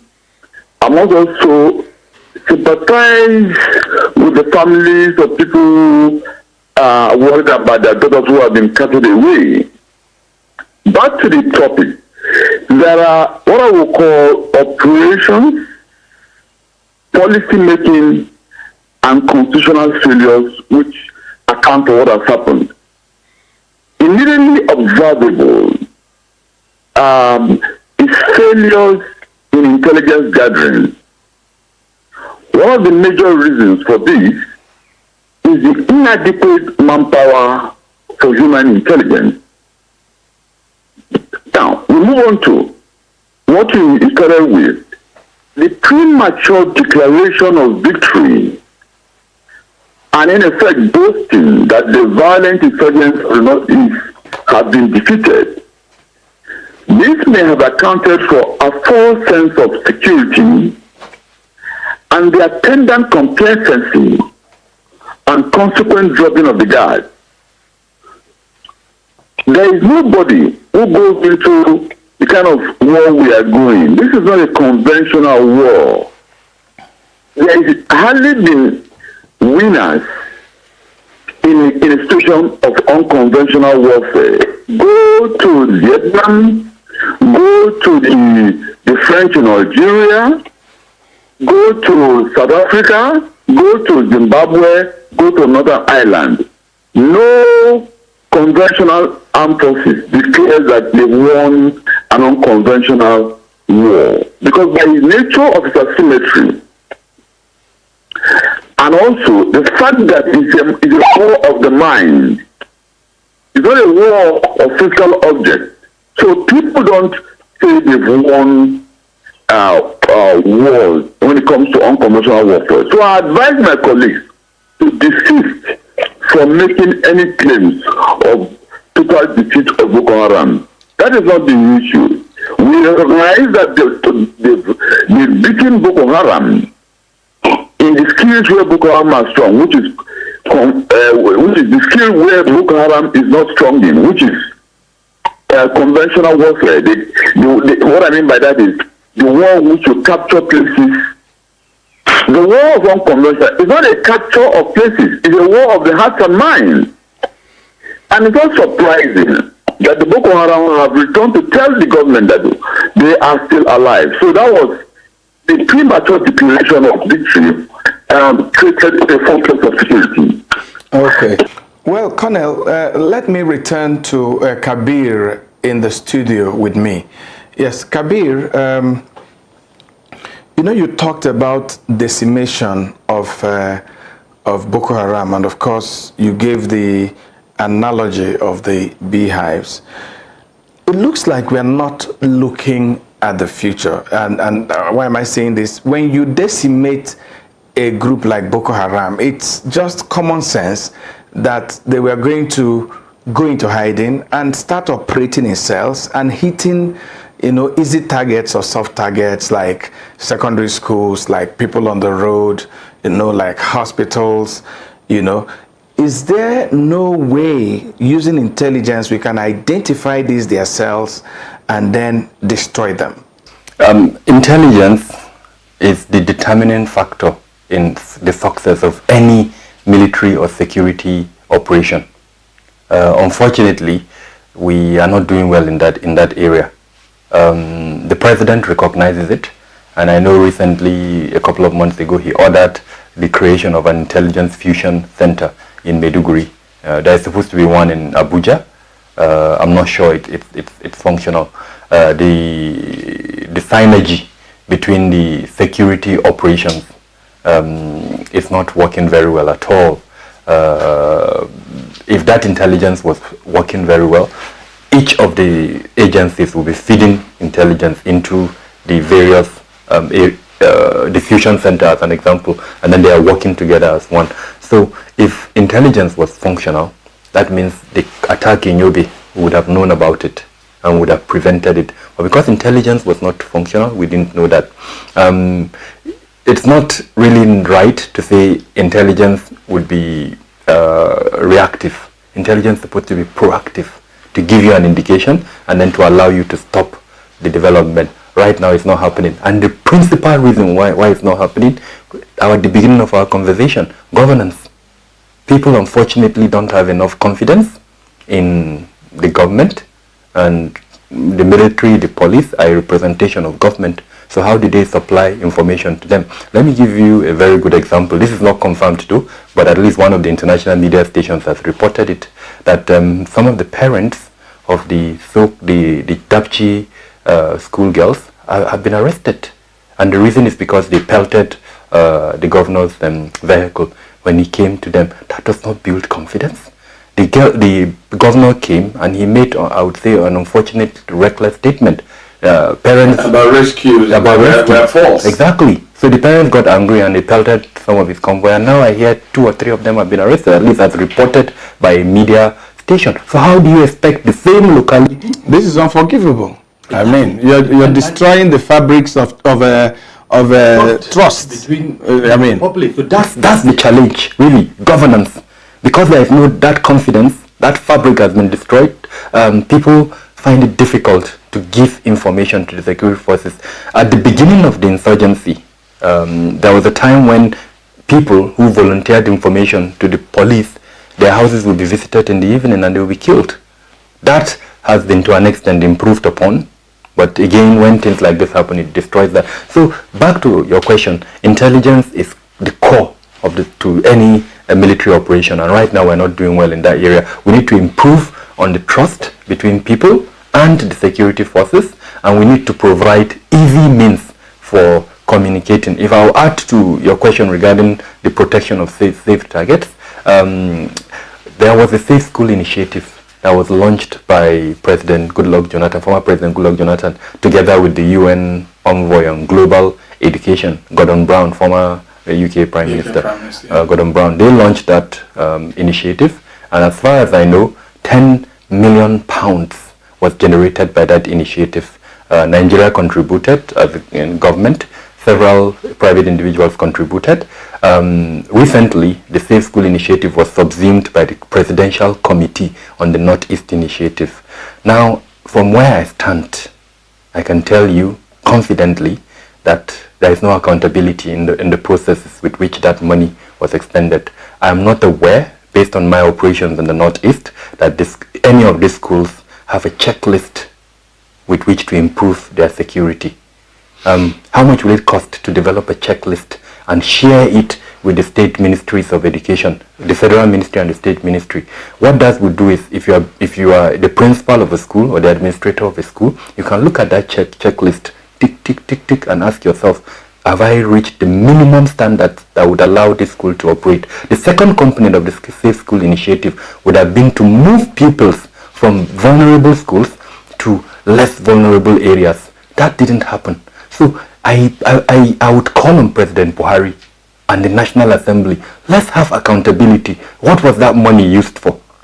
How come the Dapchi happened 4 years after the Chibok incident? We need accountability. Somebody needs to answer for that. Yeah, Kabir, let's go back to Colonel Nyam in Lagos.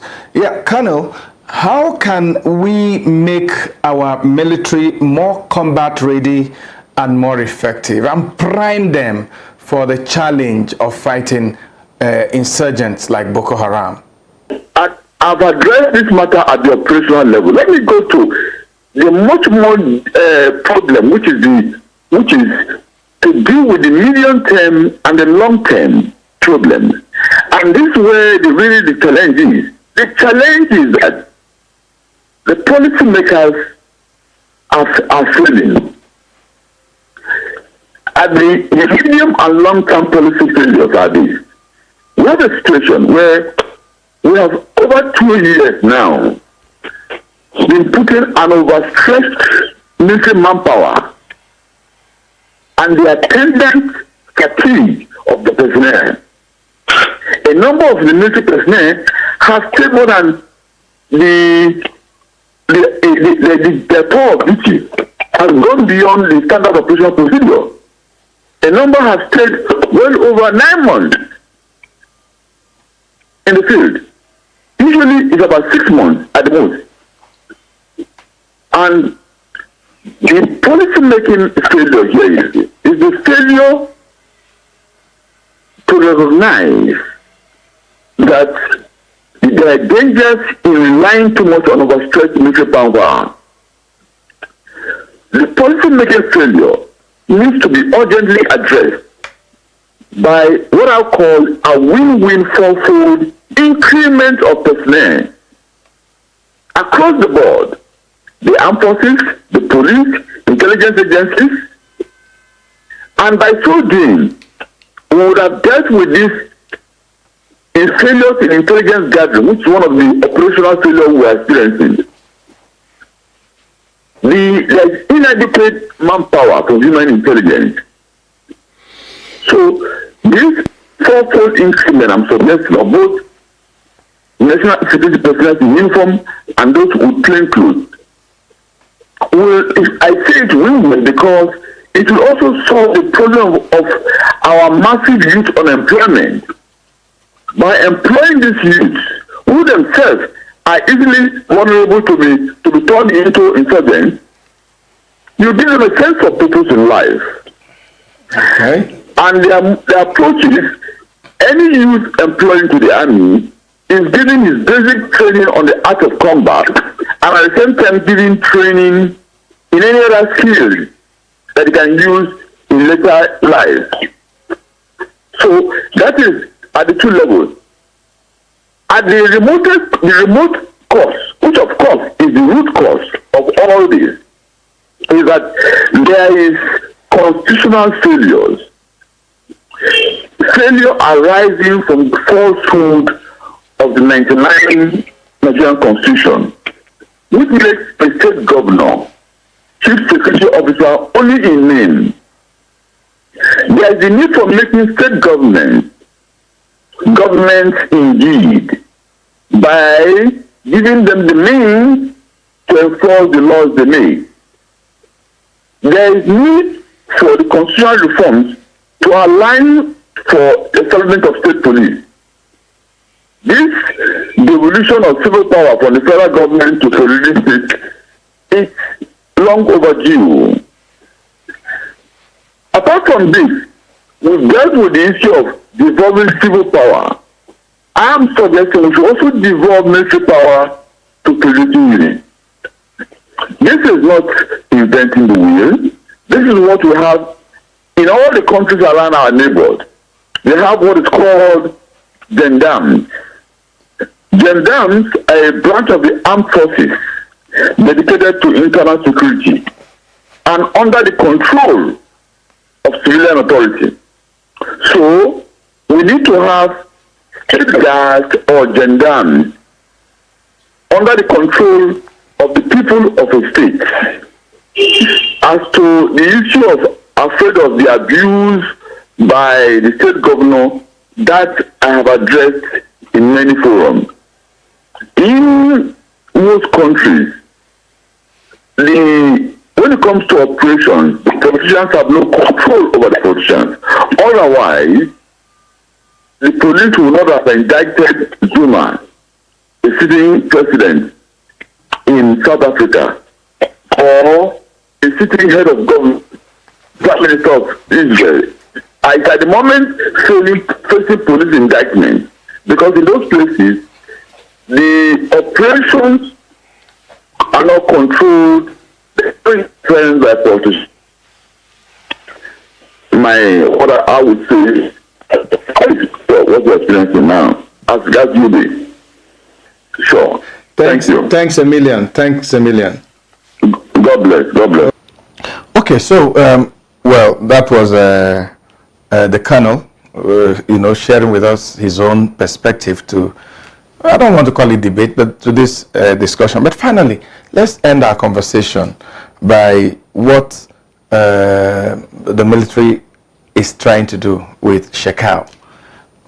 Well, some people say whatever they put on his head, as they say in our language, is so small, $8,000 or thereabout. 3 million naira. About 3 million naira. Could this kind of whistle blowing that we have in the corruption fight, can we bring it into our security fight, where in collaboration with the ordinary people, there's a kind of bounty on the heads of some of these collaborators of Boko Haram, so that information, there'll be an incentive to give information, besides what you talked about, that information sources must be protected? Yes, it would help. The American government has $7 million right now on the head of Shekau. They had $5 million on the head of Al-Barnawi, who is presently in court, being prosecuted by the Nigerian authorities.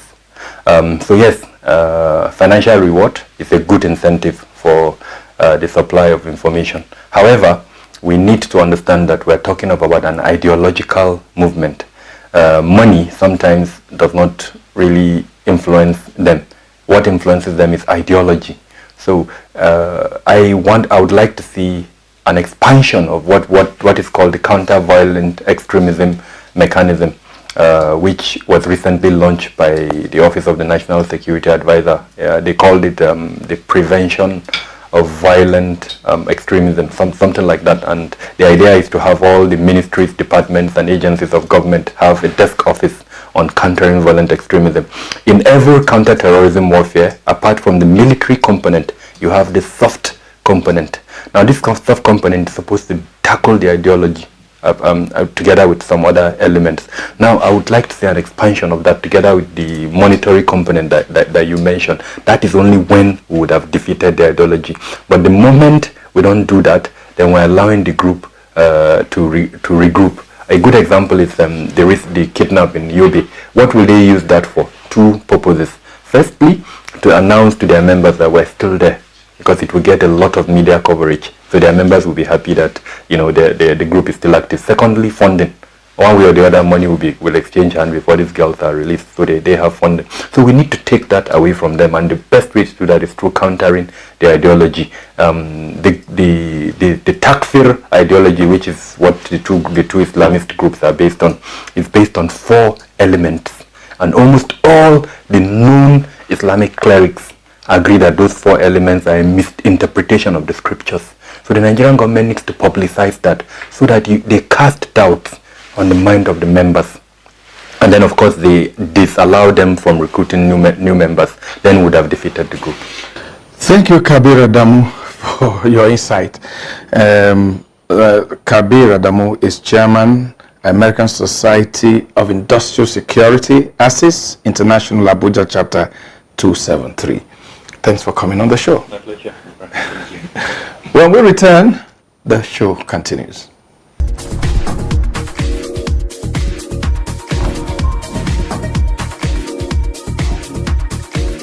I think I come from the constituency of the security. The security operatives have working very well.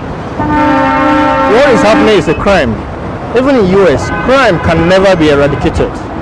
Just like as I am now, we're talking here, others are there planning what to do again. So an issue of abduction of girls, by His grace, God is in control, and the government is very, very much in control. I feel really disappointment in our government. Why? Because the government came with a lot of promise to secure the whole country. There will be total security and all that, and nothing is happening. You know, the situation has repeated itself, and now it's even worse. Election is at the corner, and look at what is happening. And the funny thing about it is that they are not giving us the accurate number.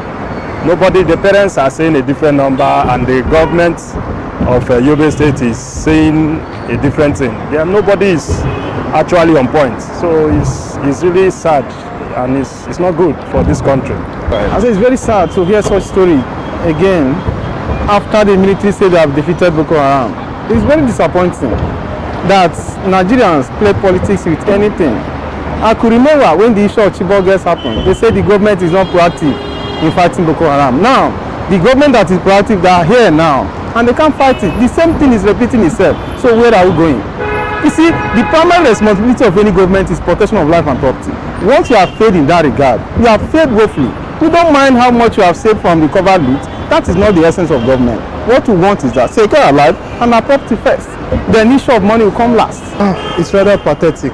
Actually, when I saw it on the news, I was wondering if it was really true, because I was looking at how we said we've actually conquered Boko Haram, at least to a very large point, and then we are hearing another new case of a similar experience in a place not even far away from the place where the initial one happened. I just think we are not really telling ourselves some truth in this country. We are not telling ourselves the truth, because if our armed forces are really fighting, and if we say we are pushing this Boko Haram backwards, and then we are winning the war over insurgency in the northeast, I think we should see more. We should see more on the part of the armed forces. We should see more in the aspect of not hearing new cases of things that have happened in the past. So I really think something is not right, and I think that thing needs to be put in place. More truths should be told to us as a country so that we know the way forward. I think it's about 4 years ago about the abduction of the Chibok girls. The issue is already on ground already, and so our military have been trying their best to rescue those girls from that issues. But for now, we've heard about another different one from Yobe State recently now. What I strongly believe that the military should have mobilized the troops, go down to that place, even if the government is not doing well. They should go ahead and go there and do something and rescue those children out of that place. Because there are people's children. If we allow our children to go to school and there are no security, means they are all in danger. As an individual, we should also be very vigilant. If there's any information, we'll give them so that they can work with it. Only them cannot do anything with themselves. They should move ahead. If we have any information concerning it, we should let them know so that the security will work in hand with our civilians. I said I feel terrible about the whole thing. Even if I'm not a mother, although I'm a mother, even as a sister, even as a concerned Nigeria. No, I don't feel good about it as a human being. I feel terrible. I feel disappointed in our government that they are not doing what they are supposed to do. They are meant to protect us as their individual, protect life and property. But here in Nigeria, human life looks as if it's not receiving. I mean, even if you have a chicken now, if you have a poultry, you know, you take care of that poultry because you know you're going to make profits. If you have anything, any pet, you take care of that pet. But in Nigeria, our government, they don't care about our lives. They just waste people's life. Maybe because you're not directly involved, it looks as if it's nothing. But I mean, it's human life that we're talking about here. I really feel bad about it. The government have to be proactive. Even though Mr. President has sent Air Force surveillance for 24 hours, that is not enough. Schools in this region, there should be security apparatus that are guiding these people. In fact, there should be a CCTV and there should be a control room where in case of any emergency, the person can call operation, I've forgotten the operation, whatever they call them there. Is it Operation Lafiadole that is in charge of the Northeast? There should be somebody that is manning the security room, the CCTV room, that any emergency you can be able to call them. Because I discovered that what happens was because the principal of the school, you know, went for safety. Of course, you can, even if it is you run away now. Nobody wants to die. So if that person is there, that is in the computer room, he should be able to send a signal to Operation Lafiadole. Before you know it, they will come up. But such things are not there. So the government should look into this. I'm sorry to say this, if nothing is done, another state will attack.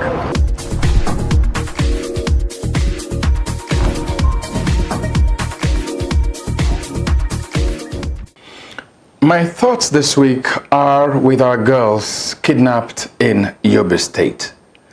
How many times will these incidents happen for our leaders to put the proper machinery in place to avoid a repeat? 4 years ago, April 14, 2014 to be precise, when the Chibok kidnap took place, one would have thought that 4 years moving forward, our intelligence and security experience would have prevented the same scenario from playing out again. Thank God that for the first time the APC is not blaming the PDP for this unfortunate incident. We are also glad that the President has expressed his sadness over the incident. But this situation needs more than an expression of sadness. What it needs is definitive action. It is time the authorities reviewed our ways of fighting insurgency and terrorism in our shores, especially this particular one by the Boko Haram. As they say, when the drum beats change, the dancers must change their dancing steps. This is the time to change our style and approach in this insurgency fight. Whatever needs to be done must be done to ensure that these innocent children do not stay a day longer in the custody of these criminals. Twice beaten, twice shy. That's our program for today. Please keep the messages coming using our social media platforms, WhatsApp, Twitter, Facebook, email, and others. Don't also forget that to watch today's program or our past programs, all you need to do is go to our online TV, signaturetv.com.ng. Until I come your way again next Sunday at 2 p.m. from the Signature Studios in Abuja, Nigeria, I am Vin Martin Obiora Ilo, asking you to enjoy the rest of your day.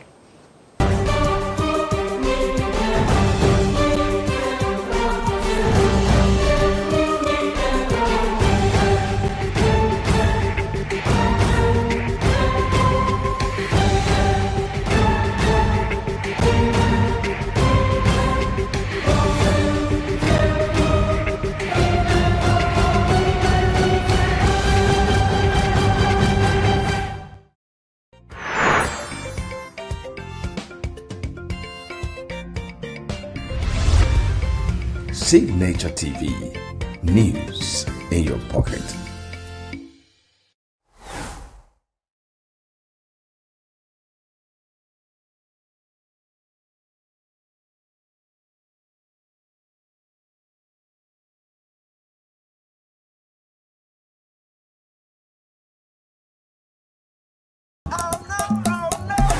This is Diaspora 5, where we spotlight bold voices and African excellence across Europe and America. Big wins, big vibes, fired every week, just for you. Across Europe and America, a vibrant story is unfolding. From the boardrooms to the dance floors, from red carpet premieres to cultural festivals, Nigerians and Africans in the diaspora are making waves. I am Ike Udechime. Join me as we highlight the voices and victories of Africans living in the diaspora. Welcome to Diaspora 5, where home meets the world.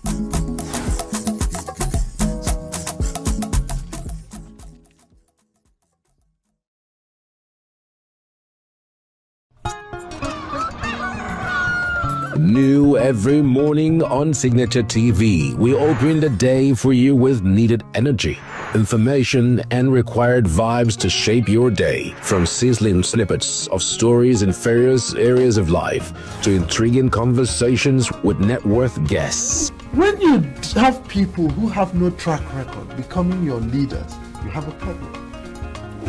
There's no outstanding gratuity when Obi took over from me. I left in all the accounts of Anambra State 13.8 billion for him. Your day cannot be complete without Signature Mornings on weekdays and Signature New Day on weekends. There is no better way to start your day except Signature Morning and Signature New Day every day on Signature TV.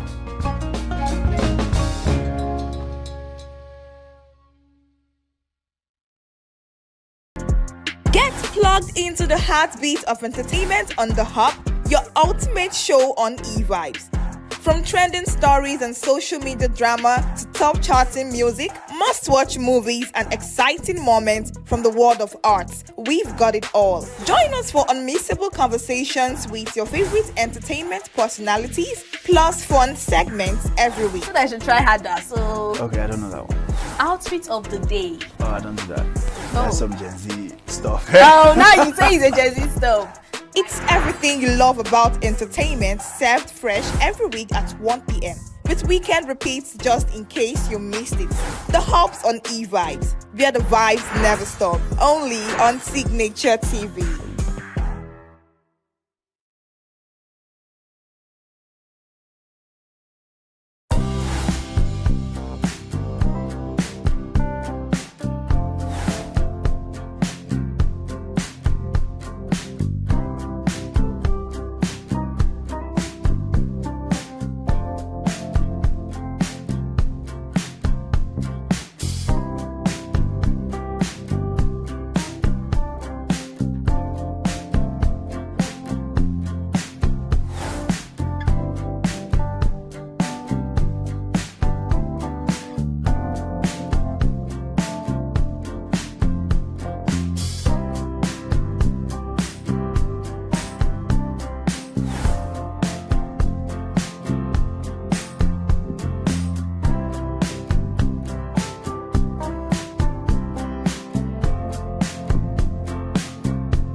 Signature TV, news in your pocket.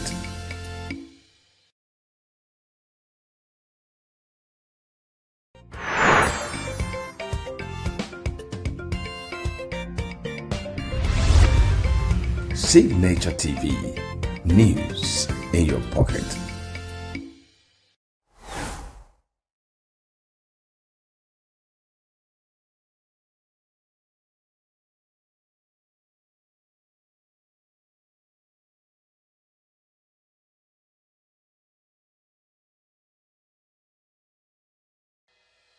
Health is more than a diagnosis. It's your lifestyle, your choices, and your future.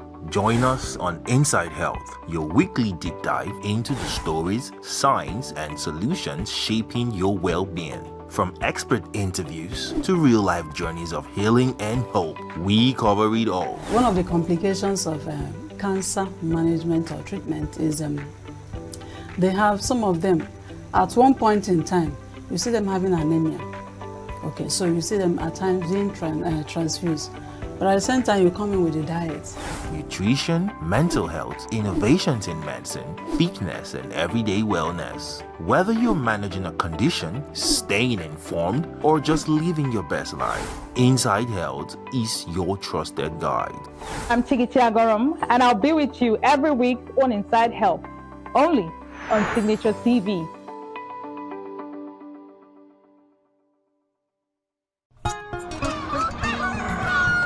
New every morning on Signature TV, we open the day for you with needed energy, information, and required vibes to shape your day. From sizzling snippets of stories in various areas of life to intriguing conversations with net worth guests, When you have people who have no track record becoming your leaders, you have a problem.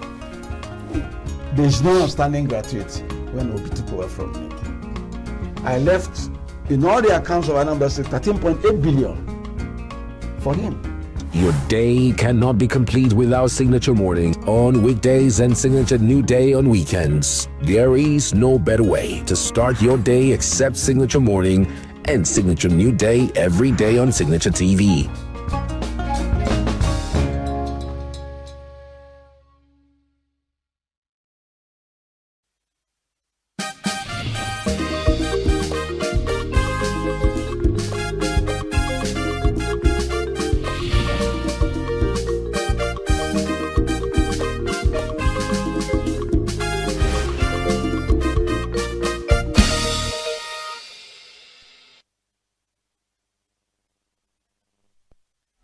Welcome to Global News on Signature TV. I am Barry Kumo Ado. In the headlines, President Tinubu assures Nigerians that terrorism will be wiped out from the country. Tinubu swears in 2 new ministers hold first FEC meeting since July. Sudan's Tamila a sanctuary to thousands of displaced people fleeing violence in Al-Shafa.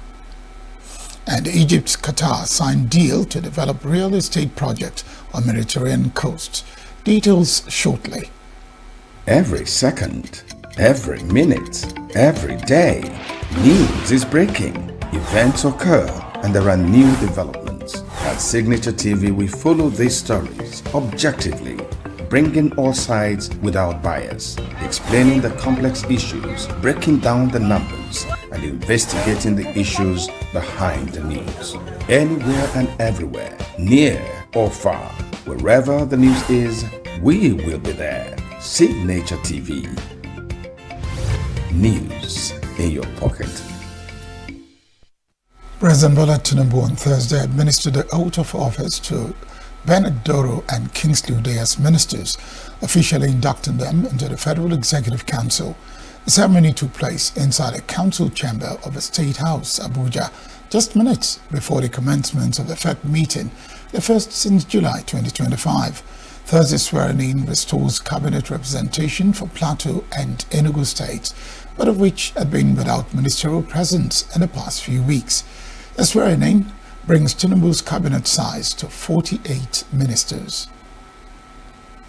President Bola Tinubu has pledged his administration's resolve to deepen global engagement and intensify the fight against terrorism and criminality. The president spoke shortly after an economic briefing by the Minister of Finance and Coordinating Minister of the Economy, Wale Edun, reported during the Federal Executive Council meeting on Thursday that the administration's reform agenda continues to stimulate investor confidence and deliver notable economic gains. The president said the government remains firmly committed to moving the country forward under the renewed hope agenda, despite prevailing political and security measures. The most important thing is the fact that despite the political headwind and the fear of our people, we continue to engage with our partners. The success of the 2.3 billion bond subscription, oversubscribed, is the most at this stage. So the task ahead is immense. We are engaging the world diplomatically, and we assure all of you that we will, defeat terrorism in this country. The task ahead is immense, but it's our resolve to move forward with unity and purpose, guided by renewed hope agenda to build a prosperous, inclusive, and resilient Nigeria. Thank you very much. Those comments came in the wake of U.S. President Donald Trump's threat last week to send U.S. forces into Nigeria with guns ablazing if Africa's most populous country does not stem what he described as a killing of Christians by Islamists. Before the meeting went into a closed session, the coordinating Minister of Economy and Minister of Finance, Wale Edun, informed the Council that Nigeria's return to the international capital market had drawn strong investor confidence, with a $2.35 billion Eurobound oversubscribed by 453%, attracting $13 billion in orders. He stressed the need to mobilize greater domestic and foreign investment to achieve the administration's target of a $1 trillion economy by 2030, noting that growth must reach 7% annually by 2027. Edun said the next phase of reforms would focus on removing investment bottlenecks, reviewing tariffs and import restrictions, strengthening fiscal reporting, and optimism asset management. Sir, we remain committed to your vision of a 1 trillion naira economy by 2030. But to achieve this, we must accelerate output to 7% per annum growth by 2027, not just as an economic target, but as a moral imperative to end poverty.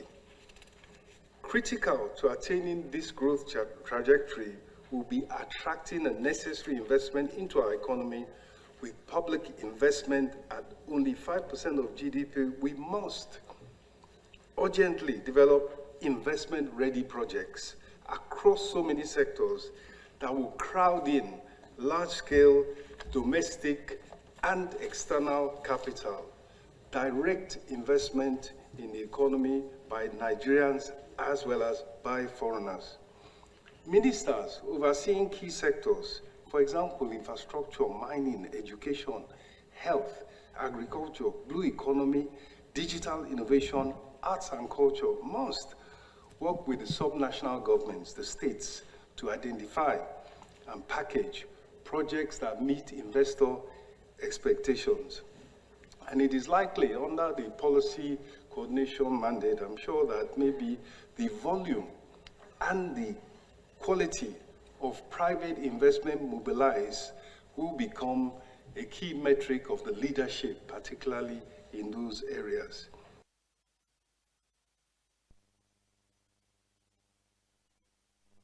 Secretary of the Government of the Federation, George Akume, announced the passing of former Minister and Senator Solomon Ewuga, describing him as an accomplished leader dedicated to national development. Ewuga served as Deputy Governor of Nasarawa State in 1999 before becoming Minister of State for the Federal Capital Territory and later represented Nasarawa North in the Senate. He died on September 23 in Egypt at the age of 70. United States President Donald Trump has repeated claims that Christians in Nigeria are being subjected to mass killings, warning that the alleged attacks amount to an existential threat to Christianity in the country. Trump made a statement in a video uploaded by the White House on X on Wednesday. In a clip, Trump announced that it was classifying Nigeria as a country of particular concern, adding that the designation was based on a legal standard. Calling for urgent action, Trump said the statistics were horrific and demanded immediate congressional response. Trump said the United States cannot stand by while such incidents take place, said the killings of Christians will not be allowed. The Chief of Air Staff, Air Marshal Sunday Aneke, has pledged that the Nigerian Air Force will prioritize the safety of civilians and avoid collateral damage during its operations. Aneke made a commitment on Thursday during its maiden meeting with branch chiefs, air officers, commanding, and other senior officers at the NAF headquarters in Abuja. Said the directive aligns with President Bola Tinubu's expectations for the military, adding that the service will focus on operational efficiency, safety, and professionalism. According to him, the Air Force will strengthen civil-military relations by engaging with communities and ensuring that operations remain people-focused. Aneke said a strategic meeting would assess the force's current posture, identify gaps, and review measures to enhance effectiveness. He told senior officers that the appointments were made based on merits, competence, and operational needs. The Air Chief also pledged commitment to implementing the President's directives to the letter, stating that every decision of the leadership would revolve around operations and safety. The detained leader of indigenous people of Biafra, Nnamdi Kanu, has written to the United States President Donald Trump, urging him to initiate an independent investigation into what he describes as the killings of Christians and Igbo people in the southeast region of the country. In a letter dated November 6, 2025, and transmitted through his lawyer, Aloy Jumako, to the U.S. Embassy in Abuja, Kanu was in custody, and the Department of State Services appealed to Trump to act on his recent statement, Christian population. According to the letter, Kanu called on Trump to launch a U.S.-led independent inquiry into the situation of Judeo-Christians in eastern Nigeria, with full access to relevant evidence and survivor testimonies. Kanu told the U.S. president that Christians in Nigeria were facing difficult circumstances and urged that international attention be given to the issue. The IPOB leader cited historical incidents and reports by international human rights groups as part of his appeal for external review. The IPOB leader also spoke about his personal experiences since 2015, including his time in detention and his ongoing legal challenges. A detained leader of indigenous people of Biafra, Nnamdi Kanu, on Wednesday agreed to consult his legal advisors before opening his defense in the terrorism charges filed against him by the federal government. Justice James Omotosho of the Federal High Court, Abuja, had again urged Kanu to seek proper legal guidance after he repeatedly insisted that the 7-count charge against him was invalid. Although he had initially refused to proceed with his defense, Kanu eventually told the court he would need to confer with his legal team. The judge subsequently granted an adjournment until November 7, marking the 4th time Kanu has been given an opportunity to open his defense or waive his right to do so. The Independent National Electoral Commission, INEC, has assured the National Youth Service Corps NYSC members to be deployed in Saturday's Anambra governorship election of the safety and prompt payment of election duty allowances.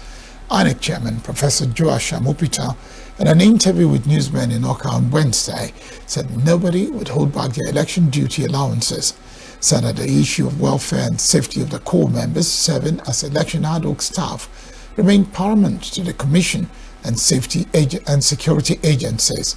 On security arrangements for the safety of the Corps members, Amopita said the security agencies for the election under the coordination of the Nigeria Police had already assured INEC that it had been made to protect people on election duties. Amopita advised electoral officers in the governorship election to be neutral in discharge of electoral duties, urging them to provide a level playing ground for all the candidates and political parties. He urged politicians to play by the rules, not to see the election as a do-or-die affair, while emphasizing the need for the electorate in the state to shun vote buying. The Independent National Electoral Commission, INEC, on Thursday, the 6th of November, displayed materials for the Anambra State governorship elections before the media, major stakeholders and political parties.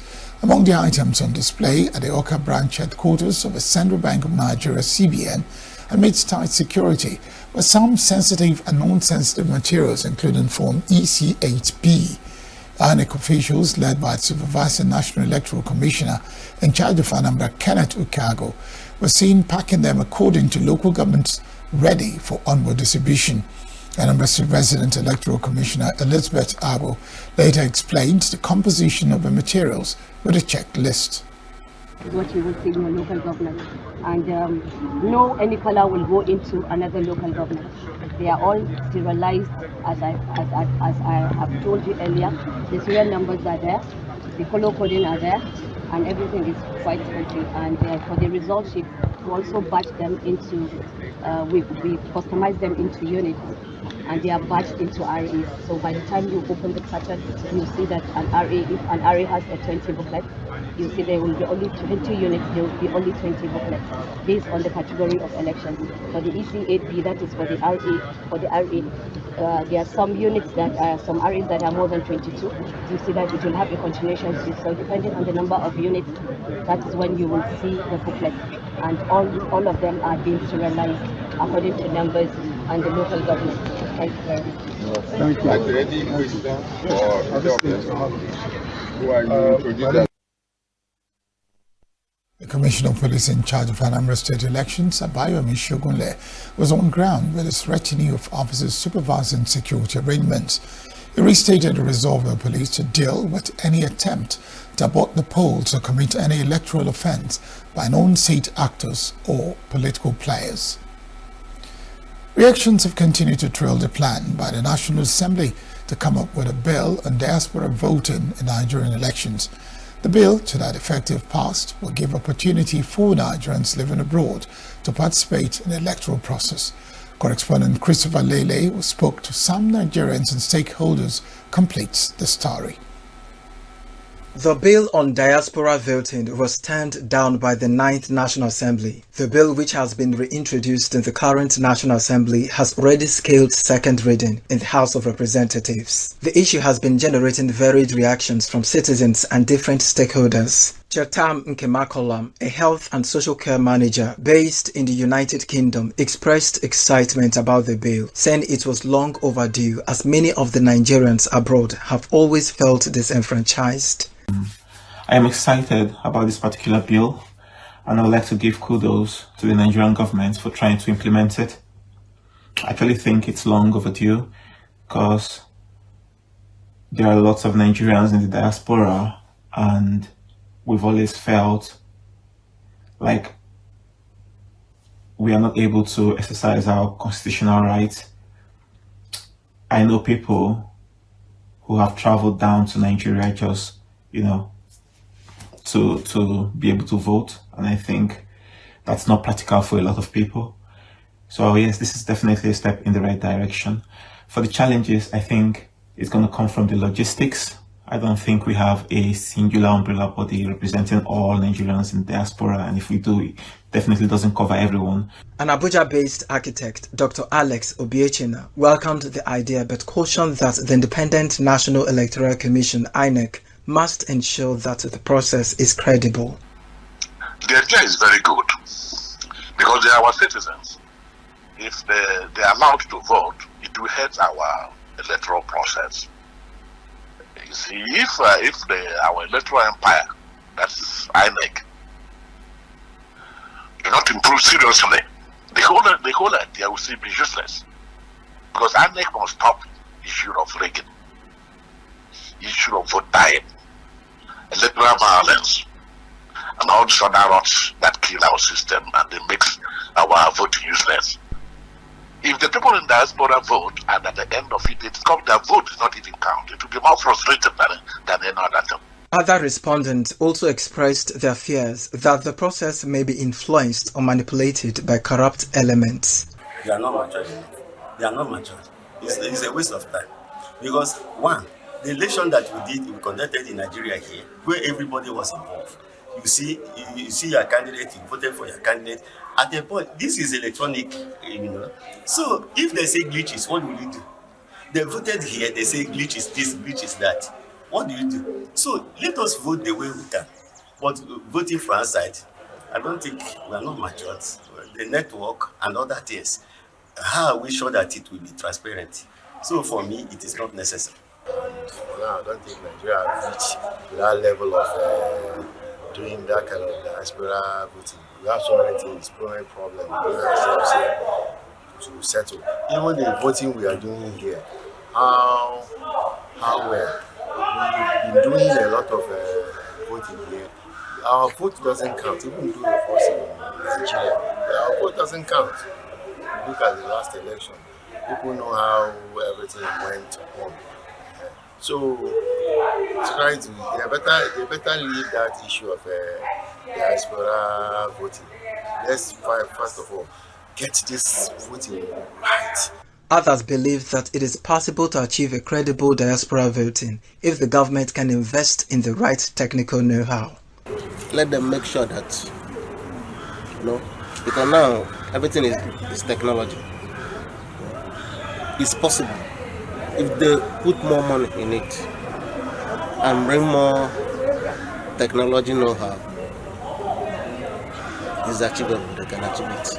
That's my advice. They can do it. They want to do it. Because other countries normally do it. Even our neighboring African countries, You can stay. You can even stay in your house and vote with your phone. So it's possible.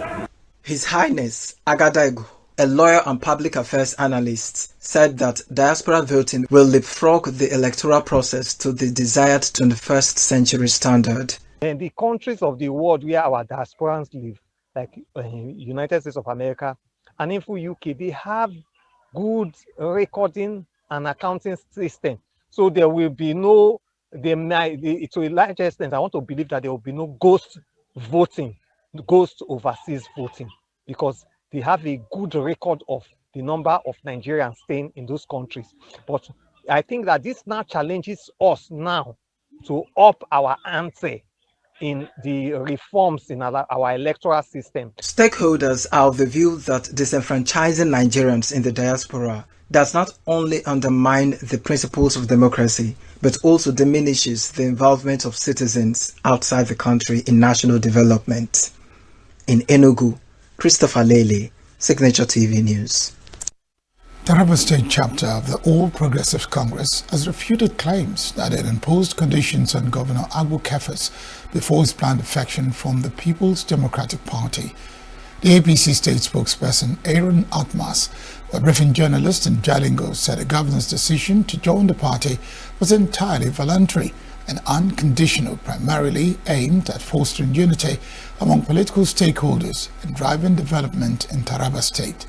Atmas also described the governor's recent meetings with key APC members as a step to clear misconceptions and rumors surrounding his defection.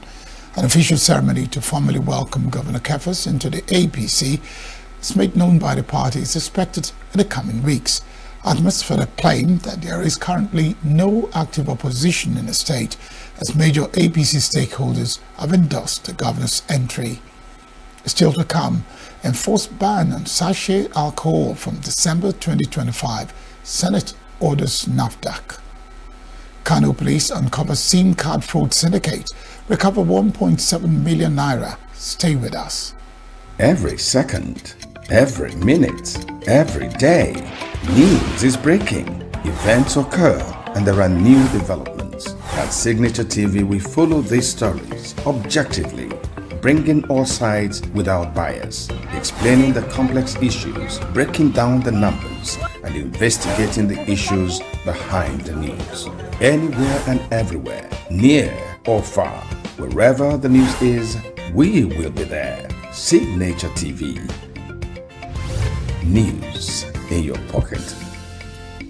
Senate has directed the National Agency for Food and Drug Administration and Control, NAFDAC, and other relevant regulatory bodies to strictly enforce the ban on the packaging of high-strength alcoholic beverages in sachet formats beginning December 2025. The resolution followed the adoption of a motion sponsored by Senator Sukwa Ekpayong on the need to halt further extension of a phase-out of the sachet alcoholic beverages. In his lead debate during plenary, Senator Ekpayong reminded the Senate that NAFDAC, in line with international best practices, and after extensive consultations with industry stakeholders, had announced a phase ban on importation, manufacture, and distribution of alcohol packaged in sachets. He noted that in 2018, stakeholders, including the Federal Ministry of Health, the Federal Competition and Consumer Protection Commission, NAFDAC, and industry groups such as the Association of Food, Beverage, and Tobacco Employers and the Distillers and Blenders Association of Nigeria, voluntarily signed a 5-year memorandum of understanding for the gradual phase-out of such products, citing rising health and social concerns.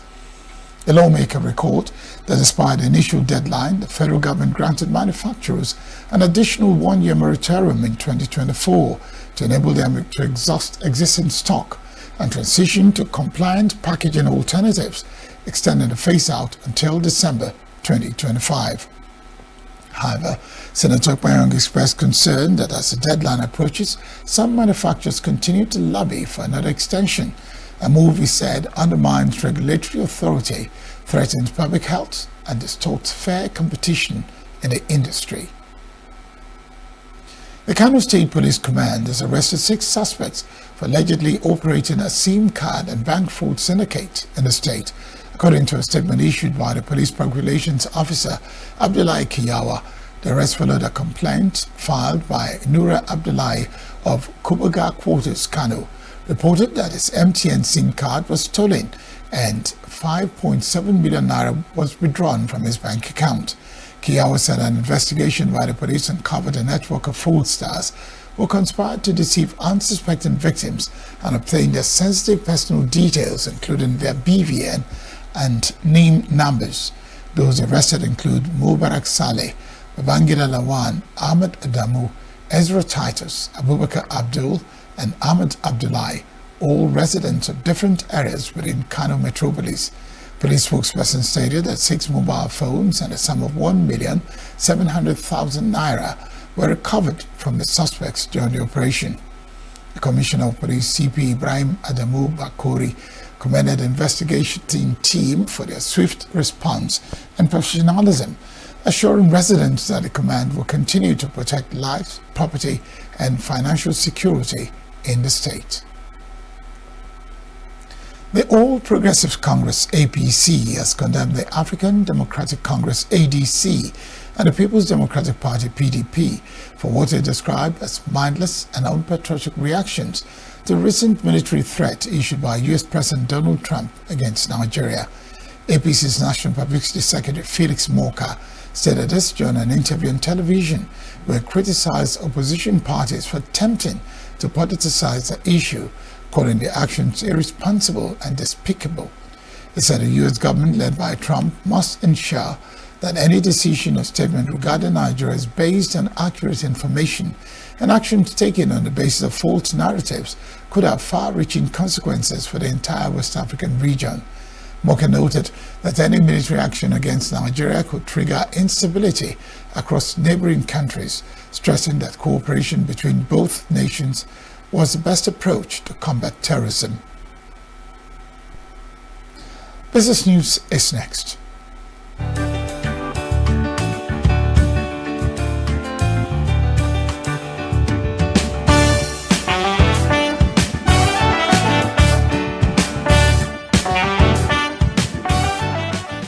The National Bureau of Statistics data reports that Nigeria's food and beverage imports rose 44.5% to 677.3 billion naira in H1 2025, up from 468.8 billion naira a year earlier. The spike, driven by weak local output and policy inconsistency, contrasts with a 1.85% drop in processed food and imports for household use. Industrial imports, however, climbed 7.3% to 1.06 trillion naira. Analysts blamed insecurity and poor agricultural support for the growing reliance on foreign products. Nigeria has secured $2.25 billion from a dual-tranche Eurobond offering that drew over $9.1 billion in bids, despite recent geopolitical tensions. The 10-year and 20-year bonds were priced at 8.75% and 9.25% yields, lower than initial guidance, reflecting investor confidence. Proceeds will fund the 2025 budget deficit and refinance a $1.1 billion maturing bond. The Debt Management Office (DMO) said the strong demand underscores renewed global appetite for Nigerian debt amid Africa's Eurobond market rebound. The Manufacturers Association of Nigeria (MAN) has urged deeper collaboration across the textile and leather value chain to revive the struggling industries. MAN DG Segun Ajayi Kadir said at the sectoral annual general meeting while in Lagos that joint efforts among manufacturers, government, financiers and research bodies are vital to tackle high costs, smuggling and poor infrastructure. He called for backward integration, innovation sharing and stricter enforcement of local industry policies to boost jobs, exports and competitiveness. The federal government has launched the renewed Hope National Agricultural Mechanization Program through the Bank of Agriculture and Heifer Nigeria to boost food security and empower youth and women. Applications are open until November 10, 2025, at boanig.com. It offers access to affordable tractors, flexible lease terms, technical support, and Internet on Things-based tracking. The scheme features 3 to 5 year leases, 15% interest and 25% down payment, targeting agripreneurs aged 18 to 35 and mechanization firms. This is business news in Global News. Chimeze Zadima for Signature TV News. Up ahead, world leaders arrive in Belém ahead of COP30. Vietnamese coastal cities brace for Typhoon Kamegi. Stay with us. Every second, every minute, every day, news is breaking. Events occur and there are new developments. At Signature TV, we follow these stories objectively, bringing all sides without bias, explaining the complex issues, breaking down the numbers, and investigating the issues behind the news. Anywhere and everywhere, near or far, wherever the news is, we will be there. Signature TV. News in your pocket. Sudan's Tawila is now a sanctuary to a large number of displaced people fleeing escalating violence in Al-Fashir after it fell under the control of Rapid Support Forces (RSF) last week. In a video released by the United Nations High Commissioner for Refugees (UNHCR) on Thursday, showed people living in makeshift shelters while the UNHCR provides tents and aid to those forced out of the capital of Sudan's North Darfur region. Famine-stricken Al-Fashir was the final stronghold of the Sudanese army in the vast western Darfur region before it fell to the RSF after an 18-month siege. The city's capture marked a turning point in a 2.5-year-old war between the RSF and the army. The siege that cut off food supplies, forcing many locals to eat animal feed as they sought shelter from drones and shelling.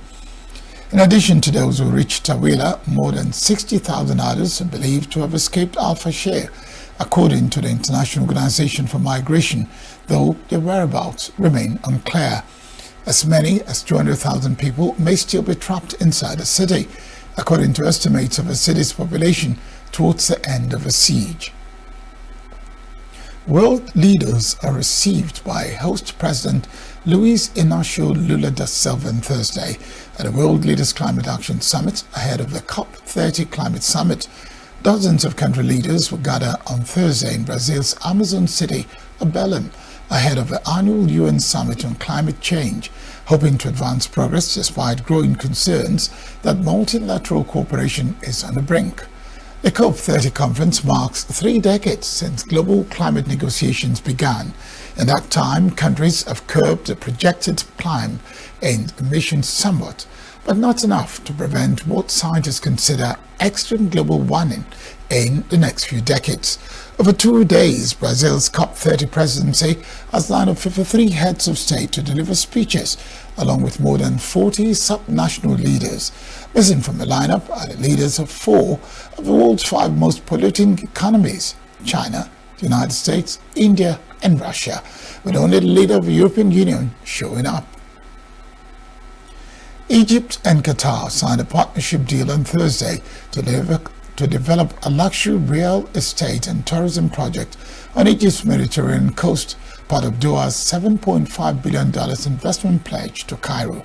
Egyptian Prime Minister Mustafa Madbouly said at a signing ceremony held in Egypt's new administrative capital that Qatar will pay $3.5 billion in December for the land allocated to the Alam Al Roin project.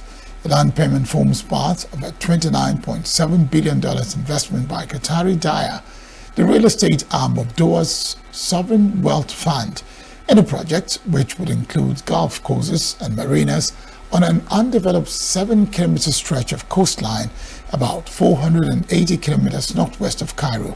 Egyptian Finance Minister Ahmed Koshok told newsmen the $3.5 billion will be fresh FDI and not deposits, and be used to lower debts and improve Egypt's economic indicators.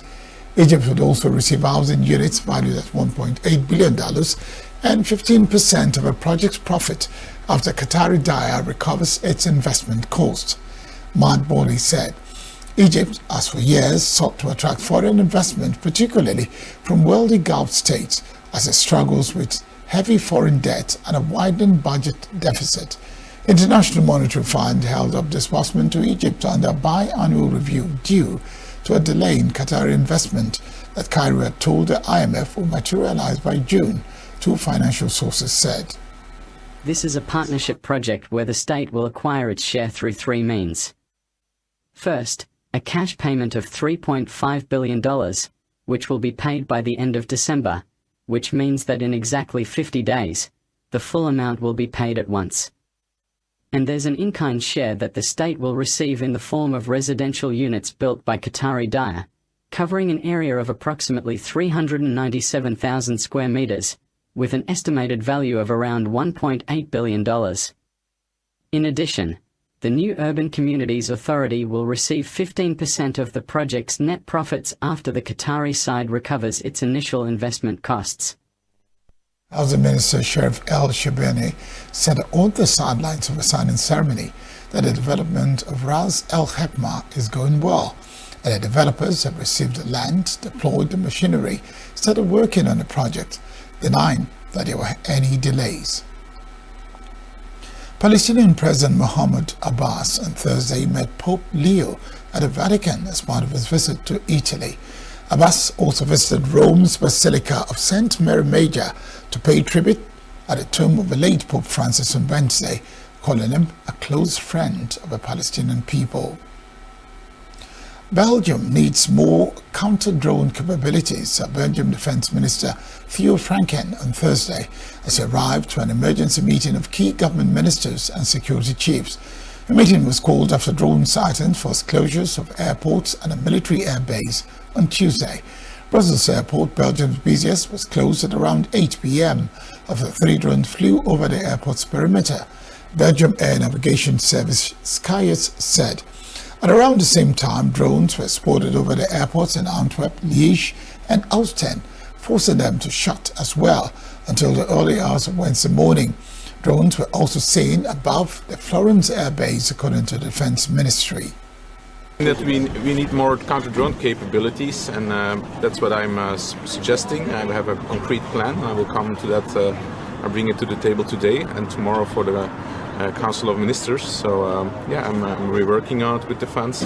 We're also internationally very engaged. We have a lot of good neighbors and neighboring countries, NATO allies, and they're all trying to help us out. So that's very good news. First, we need to take stock of what already exists and then see how, in certain cases, we can improve detection, tracking, and enforcement as well, knowing that everything is interconnected, because it's not just Belgian legislation at play here. We are largely dependent on a European directive, so there's also work to be done on that broader European level. We will discuss a report of the situation and will suggest a number of things. We also have proposals to make from the Interior Ministry. I know Defense will also come forward with a number of proposals, so give us time to work on it and to identify the concrete measures we'll be working on and implementing. Typhoon Kalmagi made landfall in Vietnam on Thursday after leaving 144 people dead, with another 127 people still missing in the Philippines. In Vietnam's Gia Lai province, some 350,000 people were expected to have been evacuated by the middle of the day, as authorities warned of heavy rains and damaging winds that could cause flooding in low-lying areas and disrupt agricultural activity. As Kalmagi moved over the South China Sea ahead of its landfall in Vietnam, it was regaining strength. It is forecast to impact several central provinces, including key coffee-growing areas, where the harvest season is currently underway. Vietnam has been forced to shut down 6 airports as Typhoon Kalmagi approached landfall in the country's central regions on Thursday afternoon. It would be devastating if the storm hit us directly, and even if it missed us, the wind will still be Category 10 strong. That's why we cannot take it lightly and getting ready to protect our boats and our assets. For Storm Kalmagi, people here are aware of its danger, but hopefully Da Nang won't be hit as bad as nearby provinces that will be in the central of the storm's path. The local people here are worried, so they did not let their guard down, and all the boats here are ready to brace the storm. Representatives of indigenous communities performed a ritual on Thursday outside the COP30 venue as world leaders' Climate Action Summit kicked off in Belém, in Brazil's Amazon region. Members of Brazilian indigenous communities performed the ritual as they said attendees of a UN climate summit were not fully representing the people and the diversity of the country. Brazilian President Luiz Inácio Lula da Silva arrived at the venue to welcome more than 100 leaders who will gather to set the political direction for COP30 through Friday. I believe that it, COP30, is not being accepted by the majority of indigenous people, because most of those who will be sitting there are people who are already part of some ministries, people who sometimes already have agreements with the presidency itself, and we are here to bring this reality of who we are as well, of all this diversity. This protest is very important for us, to be here at COP representing our bodies, our voices, our strength, to keep our forests standing, in support of the demarcation of our indigenous lands. Around 100 activists on Thursday gathered in Indonesia's capital, Jakarta, demanding the government cancel its plan to grant late authoritarian President Suharto the title of national hero. Protesters included rights groups such as Amnesty International Indonesia and the Commission for the Disappeared and Victims of Violence, as well as former student activists who rallied against Suharto in 1998, and families of victims of alleged human rights abuses. They assembled near the presidential palace to voice the opposition. Demonstrators argued that Suharto's alleged involvement in human rights violations and corruption made him unworthy of a national hero title, which is set to be announced on Monday. Country's social and cultural ministries have proposed Suharto, along with 48 other individuals, as candidates for the national hero title. The final decision will be made by Prabowo.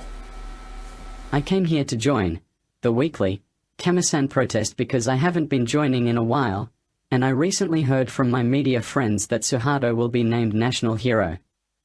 It's so ironic for us activists because back in 1998, we staged protests against him due to human rights violations. This government is the same as the New Order government. Let me remind you that if Suharto is given the national hero title, the people will be just as mad as when the parliament members danced in joy when they were given extra incentives and incited protests. Don't forget that Suharto, who ruled for 32 years, was able to be ousted from the presidency by the people's movements. If he deserved to be a hero, why did he resign from his presidency, and why was his new order demolished? That should have been an adequate answer. In truth, Suharto shouldn't be named a hero because when he was taking office, when he was president for 32 years, even when and after he stepped down, there were so many patterns of power consolidation that involved various forms of violence and severe human rights violations. We also saw, in a broader sense, how civil freedom was silenced at that time. Judge Russell is ready for anything on his return to Interlagos, the Sao Paulo circuit, famed for its fickle weather and putting Formula One drivers through an emotional roller coaster. Last year, the Briton started Sunday's race in the front row, took the lead, and then, after an ill-timed safety car, ended up fourth, while Max Verstappen veered his Red Bull to victory from 17th on the grid. Russell has won twice this year, most recently in Singapore last month, and while looking forward to the sport's new engine era next season, with Mercedes tipped to stand out, and it's not done yet for 2025. Well, the driver's title is a battle between McLaren teammates Lando Norris and Oscar Piastri, with Verstappen looking a long shot. Russell and Mercedes are still fighting Ferrari and Red Bull for second in the constructors' standings. Of the 4 races remaining, Russell singled out Las Vegas and Qatar, the two that follow Brazil as Mercedes' best hopes of success. Brazil will always hold a very special place in my heart. It's a circuit. I did my first FP1 with Force India in 2017. I really love the culture over here. The fans are so passionate. So regardless if I had this special moment or not, Brazil is a race. I left that race very upset and disappointed because it was a flip of a coin. You know, if there was no red flag, we pitted at the right point. we could have continued on to victory. The red flag came, and then it destroyed the race. Myself, of Lando, I think it was Yuki as well. Yuki was in third place and could have got a podium. So, I think we all left feeling quite frustrated. And of course, the Alpine drivers were on the podium. But that's how Formula One goes. Sometimes it goes for you, sometimes it goes against you. For more sports news, stay with us.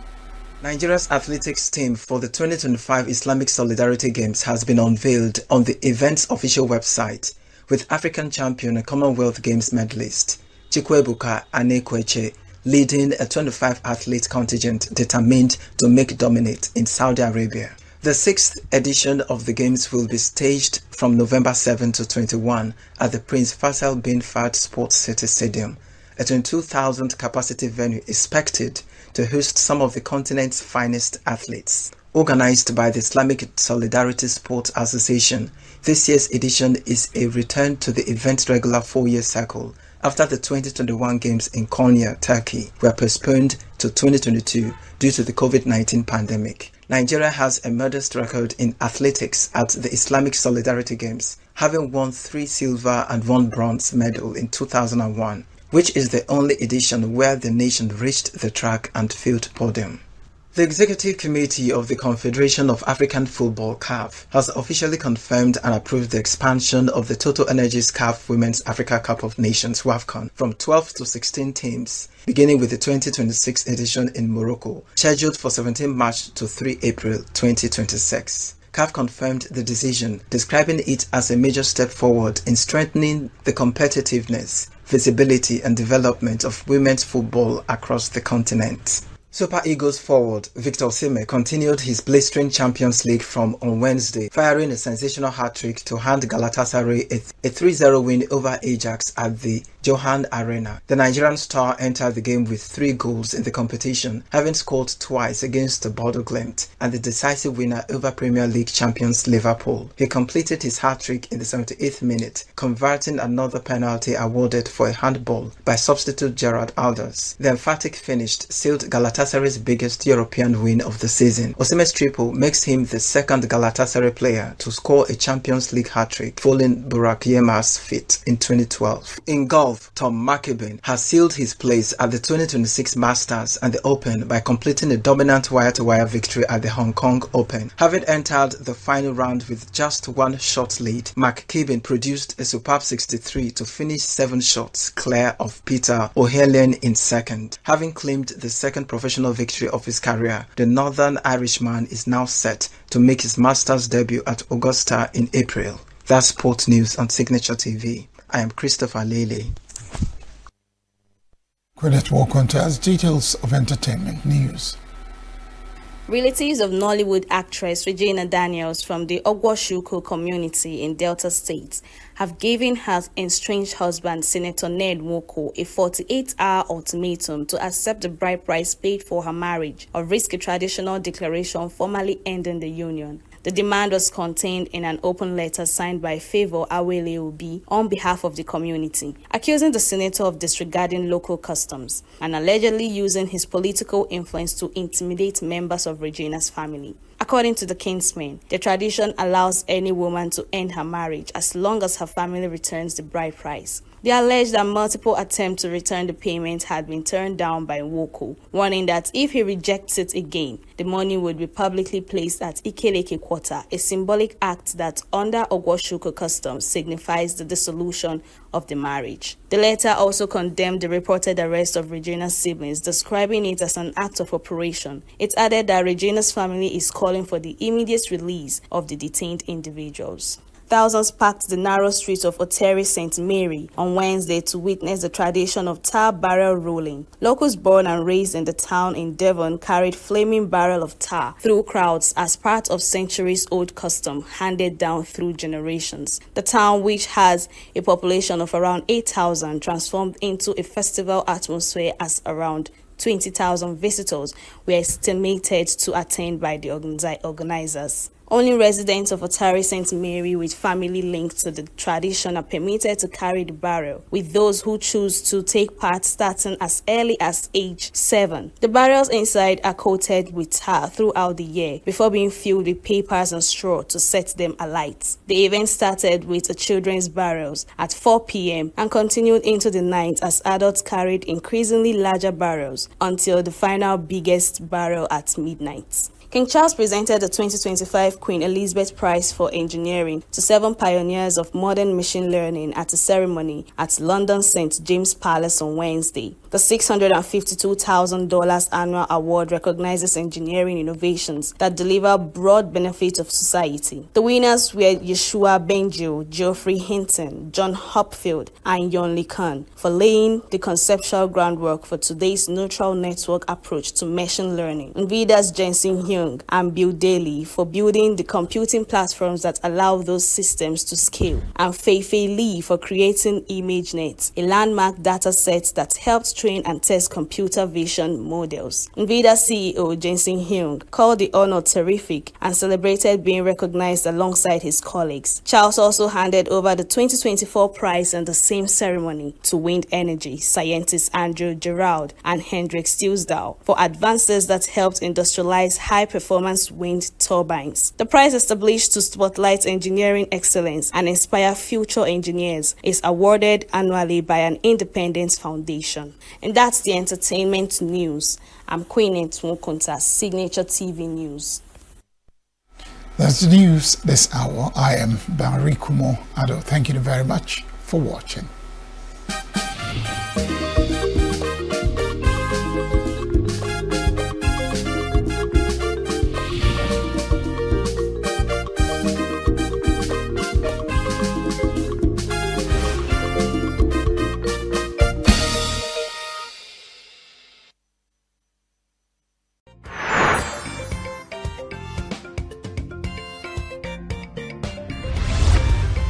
Signature TV, news in your pocket.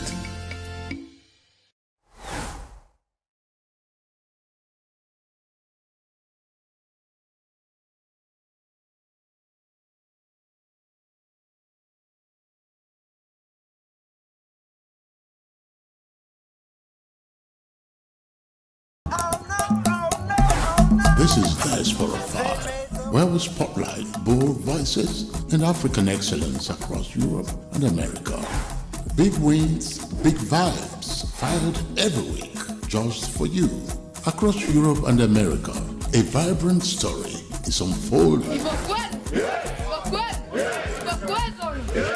From the boardrooms to the dance floors, from red carpet premieres to cultural festivals, Nigerians and Africans in the diaspora are making waves.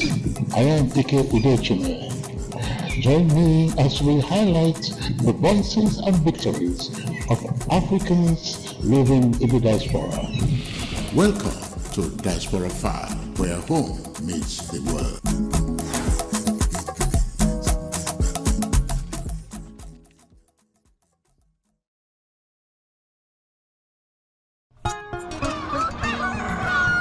New every morning on Signature TV, we open the day for you with needed energy, information, and required vibes to shape your day. From sizzling snippets of stories in various areas of life to intriguing conversations with net worth guests. When you have people who have no track record becoming your leaders, you have a problem. There's no outstanding gratuity when Obi took over from me.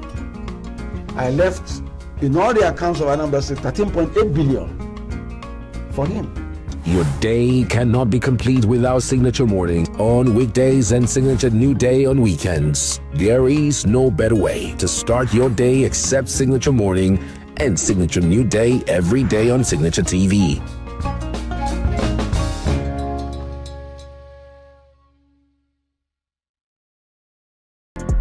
Get plugged into the heartbeat of entertainment on The Hub, your ultimate show on e-vibes. From trending stories and social media drama to top charting music, must-watch movies and exciting moments from the world of arts, we've got it all. Join us for unmissable conversations with your favorite entertainment personalities, plus fun segments every week. So I should try harder. So Okay, I don't know that one. outfit of the day. Oh, I don't do that.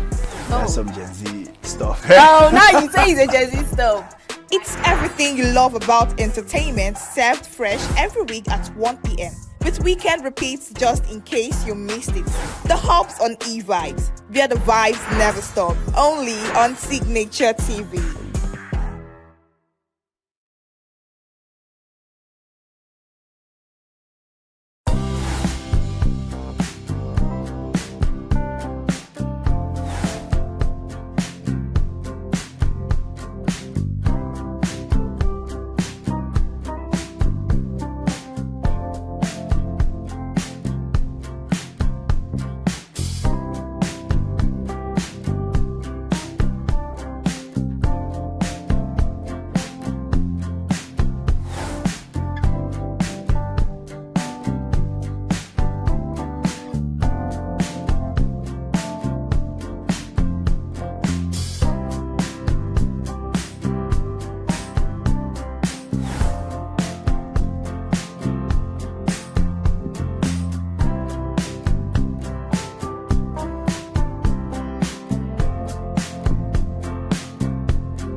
Signature TV, news in your pocket.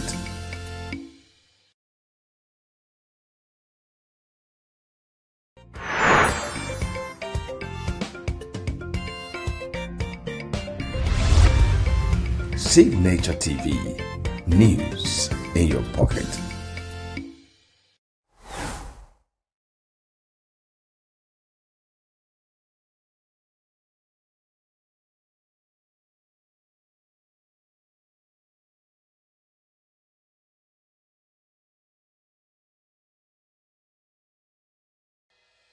Health is more than a diagnosis. It's your lifestyle, your choices, and your future. Join us on Inside Health, your weekly deep dive into the stories, science, and solutions shaping your well-being. From expert interviews to real-life journeys of healing and hope, we cover it all. One of the complications of cancer management or treatment is they have some of them, at one point in time, you see them having anemia. Okay, so you see them at times being transfused. But at the same time, you come in with a diet. Nutrition, mental health, innovations in medicine, fitness, and everyday wellness. Whether you're managing a condition, staying informed, or just living your best life, Inside Health is your trusted guide. I'm Tigiti Agorom, and I'll be with you every week on Inside Health, only on Signature TV.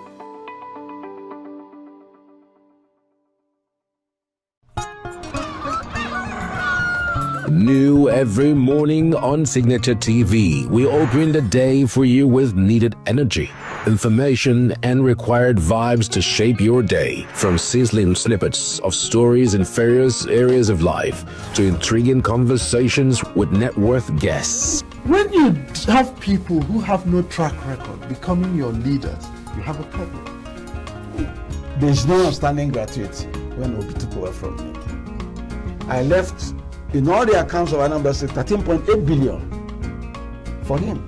Your day cannot be complete without Signature Morning on weekdays and Signature New Day on weekends. There is no better way to start your day except Signature Morning and Signature New Day every day on Signature TV.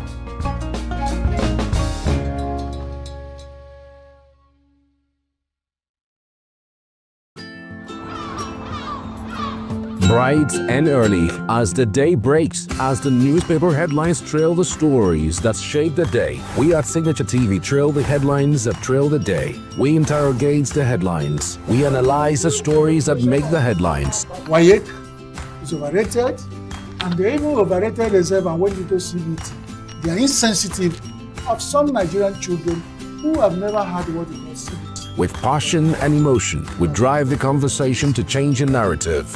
Let nobody be deceived by Nigerian high level of performing in agriculture export.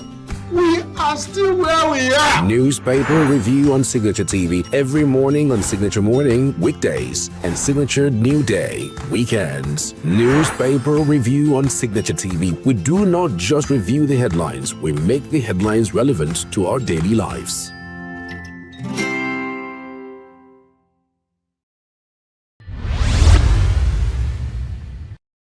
I'm not bothered about the existence of law. I'm only bothered about the willing power.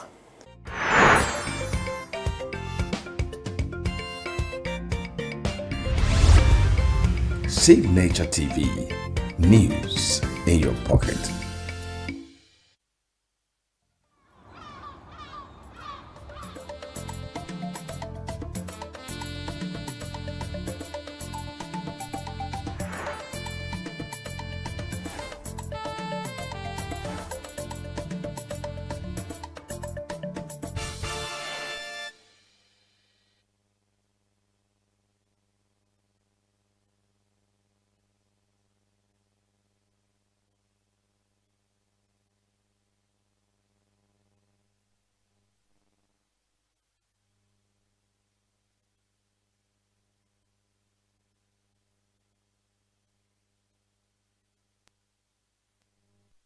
Good morning and welcome to Signature Morning on Signature TV. Today is Thursday, the 6th day of November 2025. Lillian, good morning. Good morning, Uche. How are you today? I'm very well, thank you. So what's happening? Well, what is happening? Well, we are counting down to Anambra State gubernatorial election that will be taking place on Saturday. I mean, it's just around the corner and we've been having a lot of conversations, around the elections. And I mean, the headlines for the past week or two have been talking about the security that's going to be deployed to Anambra State. Right. And, a lot of controversies as well surrounding the current governor and, some of the other candidates. Well, so far, what we've gathered is that the people are ready, the campaign, the manifesto. But something that is striking is that somebody said in one of our conversations that it seems as though the incumbent governor is the only one that is, doing a higher campaign than other candidates so far. But we're hoping for a great turnout, peace, security, credible, free and fair election. Let's hope that it turns out well for the people of Anambra State and, by extension, all of us as Nigerians. Well, thank you so much for joining us on the program. I am Uchenna Chimdi Oluoha. And I am Lillian Wale. We'll be right back.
Now it's time for our newspaper headline and review. On the Punch newspaper, power showdown. Wike block defiant as PDP Board of Trustees insists on convention. PDP faction locks secretariat as Board of Trustees. Wike camp hold rival meetings. Trump's threats, FG engages diplomats, rallies military commanders. 15% import tariff could make Nigeria fail producing powerhouse, says refiners. Marwa fights for second term as 5 rivals close in. I predicted mass US visa, green card revocation, says Shoinka. Over 85 killed as flood wreaks havoc in Philippines. Food imports soar 45% as local production falters. Truck crushes Lagos tricycle to death. Injures 2 and Tinubu to open editors conference November 12. Now on the Vanguard newspaper, we have Senate mulls stiffer penalty for persons ripening fruits with harmful chemicals. ASU accuses minister of misleading Nigerians, threatens to resume strike. Foreign lobbies fueling genocide claim in Nigeria, says FG. FG sets up approval board for PPP projects. And PDP crisis, BOT stays neutral, urges reconciliation. Alleged terrorism, you have last chance to defend yourself, court tells Kanu. Tinubu, Sultan, Uzodinma, others, headline editors confab. Nigeria's telecom subscribers hit 173.5 million as broadband penetration reaches 49.3%. And on the Nigerian Tribune, we are seeing FG, Nigeria winning war against terrorism, ready to partner with US, says over 17,000 suspects undergoing trial, 13,500 terrorists killed, 9,800 victims rescued. US-Nigeria cooperation resulted in delivery of a dozen Super Tucano aircraft, another dozen AH-1Z Viper attack helicopters to be acquired by NAF, and Nigeria stands a model for religious diversity, democratic resilience, says Tugger. And Trump lied to the world, FG must act, not lobby Washington. This one comes from Falana. Why reps threaten showdown over Tinubu's request for 1.150 trillion naira fresh loan. Demand full implementation of 2024 capital projects, 30% of 2025 projects. Senate in shock over $300 billion crude sales losses. Man backs 15% petrol diesel import tariff. And PDP crisis. Board of Trustees appoints 6-member panel to reconcile warring groups. BOT's move a nullity, says Anyawu's camp. Appeals Oyo High Court ruling. Invasion of PDP office. Direct assault on democratic values, says Bode George. Tinubu, Sultan, Uzodinma, other eminent persons for editors' conference. And on health matters, scientists develop gel to repair tooth enamel. On the Daily Trust newspaper, NAS okays 14-year jail term for sexual harassment in school. Ex-NSA Abdullahi Mohammed dies at 86. Cholera kills 10 in Adamawa local government, and contractors protest at National Assembly for second time. 2 children die after falling into wells. FG mulls sale of refineries. Nigeria rejects country of particular concern designation. And kakistocrats running Nigeria, says Ndume. On the Nation newspaper, we have I was deceived into pleading to false charge, says Kanu. Anyawu's camp appeals ex-party order allowing PDP convention. Exploitation. FCCP shorts textile warehouses in Kano. And man backs 15% tariff on imported petrol and diesel. Senate uncovers $300 billion crude loss on page 4. Government to invest 12 billion naira in digital economy research on page 7. FIRS to explain tax reform Act on Monday, and NNPCL plans 20% stake in Dangote Refinery. In Nigeria's 2.35 billion euro bond records $13 billion subscription. And that is the much we can take on our newspaper headlines this morning. With us in the studio for the review is Chris Maduka. Good morning, Chris. Good morning. Good morning, Chris. Good morning, Che. Good morning, people of the world. And thank God for another day on Signature TV newspaper headline. Let's go. On the Punch newspaper, we are seeing partial and Wike block defiant as PDP Board of Trustees insist on convention. The lock secretariat at BOT Wike camp hold rival meetings. Yes. Wish them luck. I felt that shouldn't waste energy again on PDP issues. As people decide to make their mat, so they shall lie on it. It's very clear and very obvious that the sickness that is worrying PDP is actually an internal one. I don't know how medical people, this one is acute. Is it chronic or acute? So there is how they describe people, in my place, somebody has swollen stomach and they are just trying to cure the person, and the person just start having swollen scrotum. And then that person is among my people, they will say this one is a broken bottle, has no metabolism. PDP can agree, so they should go and look for a medical doctor or a very powerful native doctor to look at their case. Their case is totally confusion. Confusion break bone, according to Fela. They are fighting for everything. They can't hold convention. Who occupies the office? So you ask them, PDP, now this leg, when they take, now I go take reach Umaya. That means you are totally open eye to pull carpet under here, and somewhere along the line they will come out and start. What are they going to tell people? They've not even convinced themselves, and then these people will finish within the next 1.5 years and come back to tell Nigerians to vote for them. Well, there's one particular ant in my place. They call it Ota Okolisi.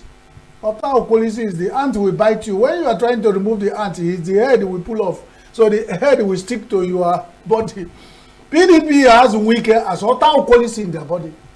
And until they find a way of pacifying, and find a way of dealing with that Ota Okolisi element in their system.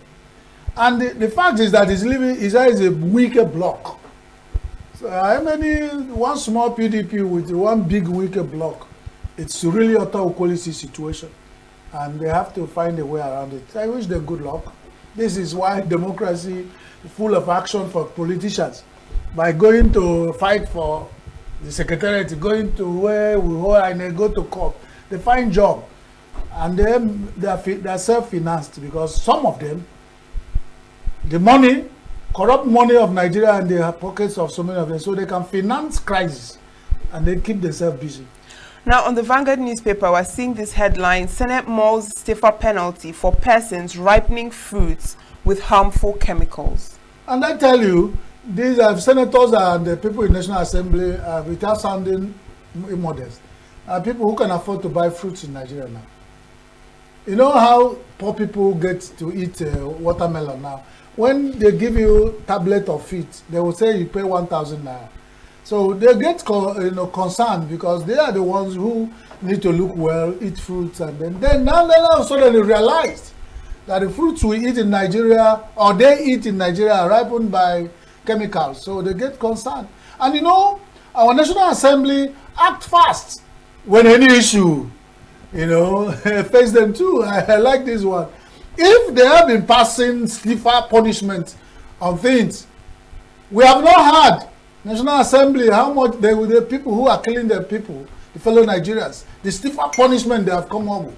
We have not had so many things about what they would do where people, so many things affect our lives, but this particular one affects our lives collectively. And they are concerned because they eat fruit every day. And that's it. For some of us, eating fruit now is once in a while. So if we can, so what it concern Agboro with overload? Our National Assembly members are concerned, and then we say kudos, our distinguished and honorable members. If you catch anybody ripening fruit with chemicals, stiffer punishment, even death sentence. And we're still mulling, NAS mull the idea of whether if we catch you as a terrorist, we'll be talking, is he an Hausa Igbo, or is he killed, did he kill a Muslim, did he kill a Christian or a pagan? Now we're mulling that, but once, if people catch with a ripening fruit with a chemical, stiffer punishment. They are working, and good luck. We have a very effective and active National Assembly, and that's the kind of thing we expect. Good luck. We're making headway. Can we move on? All right. Since we're talking about food and fruits, food imports soar 45% as local production falters. That's on the Punch newspaper. This is obvious truth. If you know what you call sustainable agriculture, subsistence agriculture, where people go to farm, they go to plant tomato, they harvest enough because they don't have facility to store. They harvest enough to eat, and they sell the other one in local market. For instance, in Ababa, and people from Obwe, they go to Ababa market to buy off all those things and sell for those in urban, towns, and that's how we find food supply in Nigeria. Some travel as far as Sokoto, Benue, and Makodi to buy yam, food, oranges, and bring down and we are eating them at low prices. Now, with almost half of Benue State farmers in IDP camp, you are saying food, so you guys are fond of speaking Oyibo, that we know our problems. Farmers are no more going to farm. So why would the food soar? We make one little gain down. Who do we have? Commercial agriculture. How many of them are in Nigeria who have commercial farms? Even when you have commercial farms, do we have had in Nigeria? Olufalaye, who used to be Secretary of Federal Republic of Nigeria, one time contested for, was attacked in his own farm. When he retired, he was running farm in Ogun State, and some of the farmers who worked for him and the security people were killed. That is a powerful man like him. Talk about the wretched of the 8 women, very vulnerable old women that who managed to go and plant cassava. They will eat, and they turn cassava, add value to cassava. They can eat cassava 5 times a day, but turn it into, they eat it as abacha, eat it as a flex, eat it as gari, eat it as fufu, but they can't go there again. And Nigeria, the newspaper headlines are filled with arguments whether Christians or Muslims are being killed by terrorists. We are not at home. And I'm sure these figures will be coming out from National Bureau of Statistics. Those ones are good at statistics. Statistics that are not firing the SOAS. Well, those guys, you come in the morning using so much English that the people who really don't know what it means. What do a poor farmer who can't plant, who go to the small farm to plant and feed the family and sell the exchange and market, understand about food price, so as because local, all those things that they speak to themselves in Abuja. But what goes around will come around, because hunger does not know whether you are a National Assembly member or whether you're an Asoro or whether you're a governor. What happens is that with the money they have control of, they can buy it at any, they can even import or export food. So Onyoka, Koka, we still cry and talk about these issues in our headlines because we know who feels the pain more. And if you ask me, I don't know, you guys are looking so clean, and if it affects you too, so, but let it not be that I'm crying alone.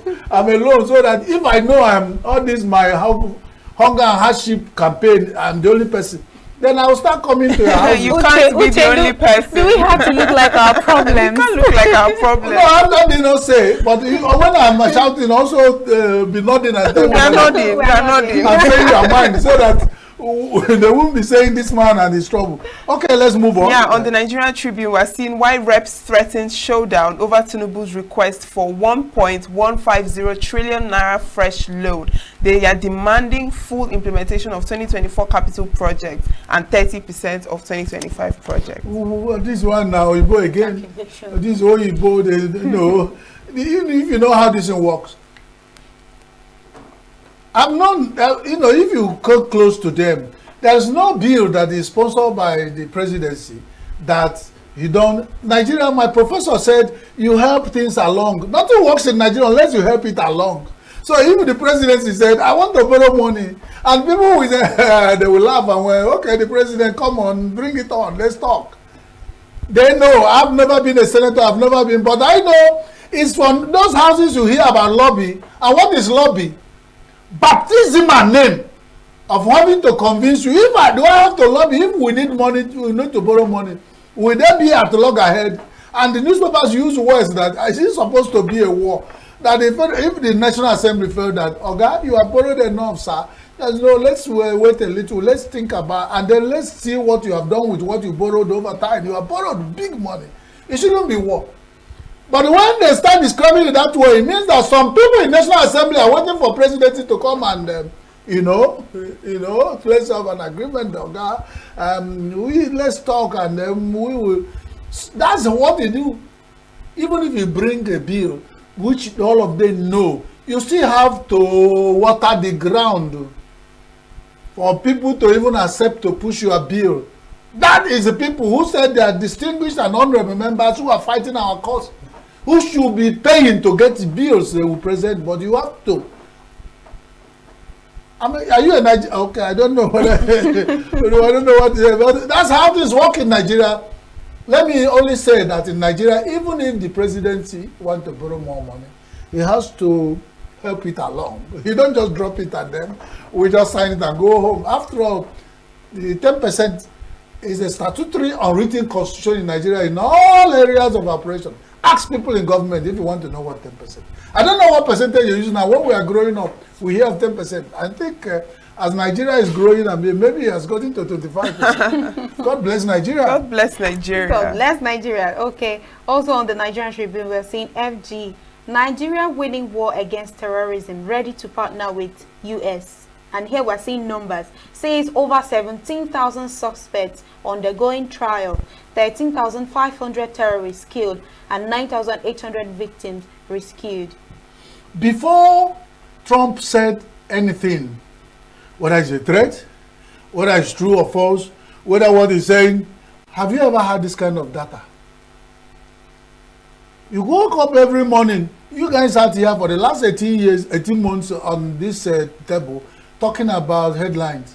You hear 20 killed in Zamfara, one village cleared up. The federal government has not come out with this data.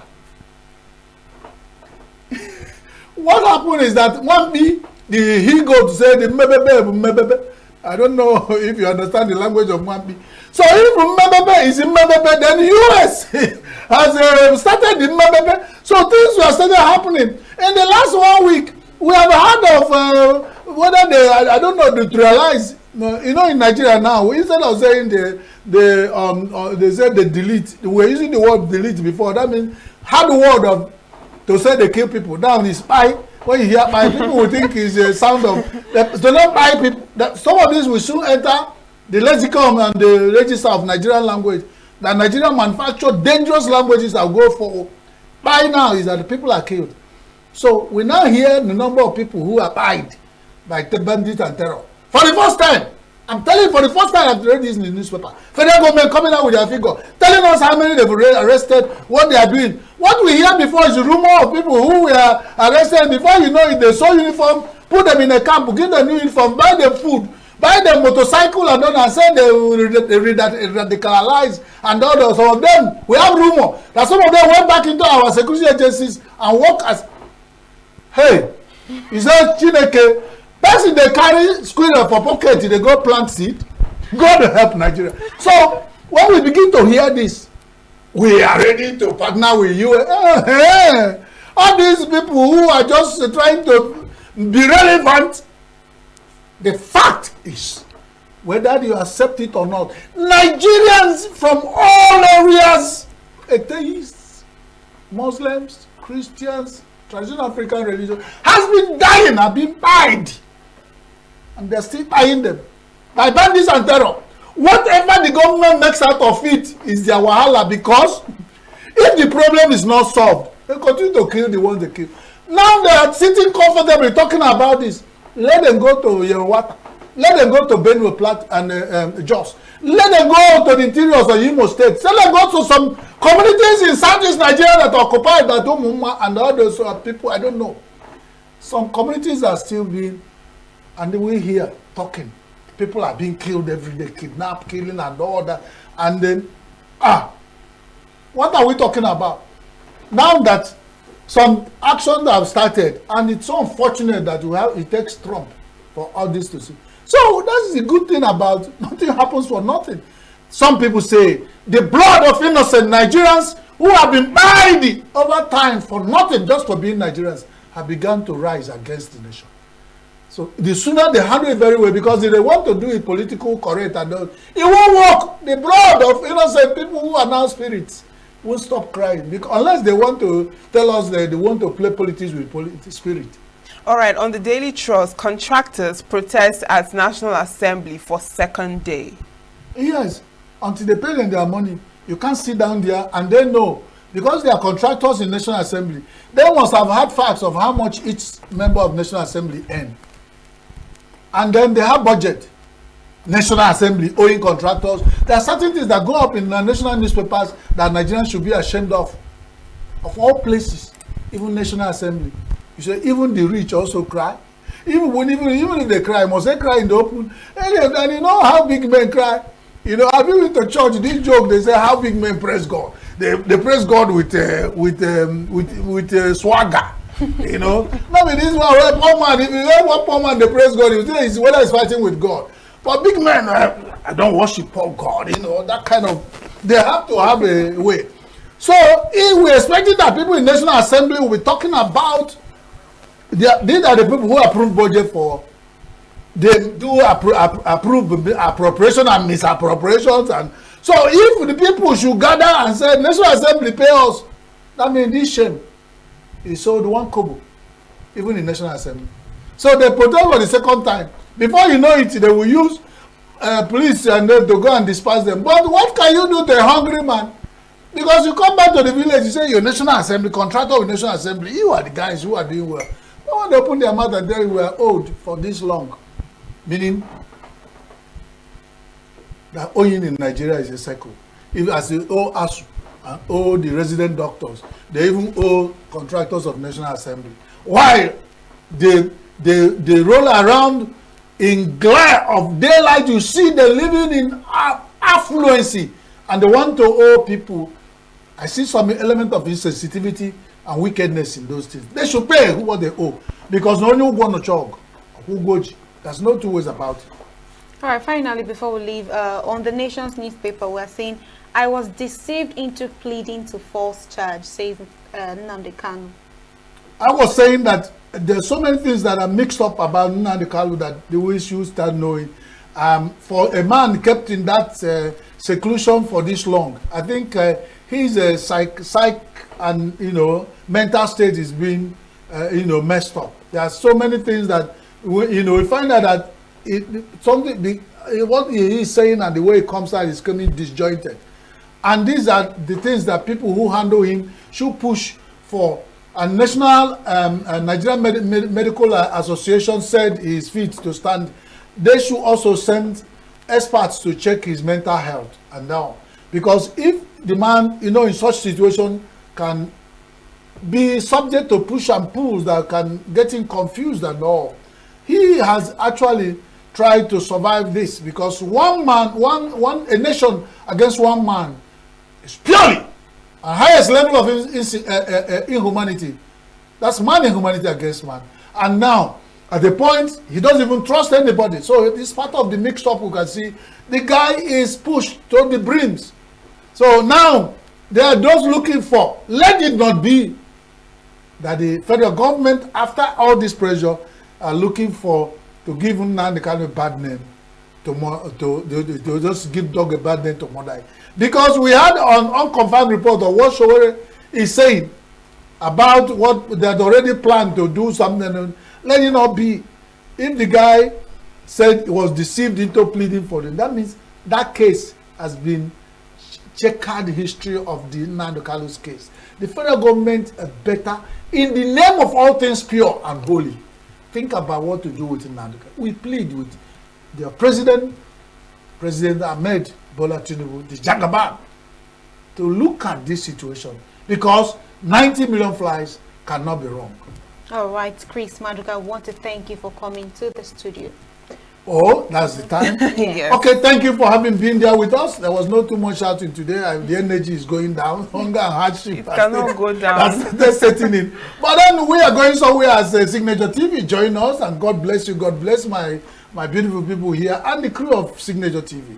God bless everybody. God bless me too. But remember, God blessing are meant for those who are deserved to be blessed. Thank you. Thank you, Chris. Thank you very much, Chris Maduka, for that review this morning. Now we'll take a short break. When we return, Signature Morning picks up.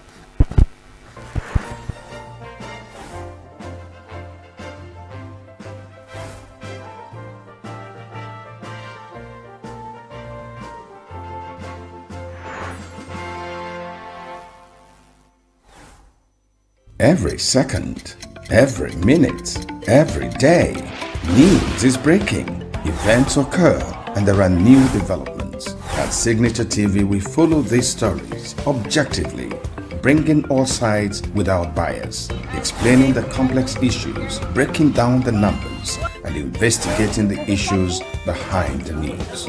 Anywhere and everywhere, near or far, wherever the news is, we will be there. Signature TV.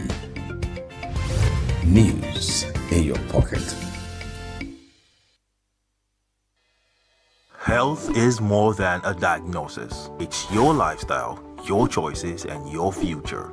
Join us on Inside Health, your weekly deep dive into the stories, science, and solutions shaping your well-being. From expert interviews to real-life journeys of healing and hope, we cover it all. One of the complications of cancer management or treatment is they have some of them at one point in time, you see them having anemia. Okay, so you see them at times being transfused. But at the same time, you come in with a diet. Nutrition, mental health, innovations in medicine, fitness, and everyday wellness. Whether you're managing a condition, staying informed, or just living your best life, Inside Health is your trusted guide. I'm Tigiti Agorum, and I'll be with you every week on Inside Health, only on Signature TV.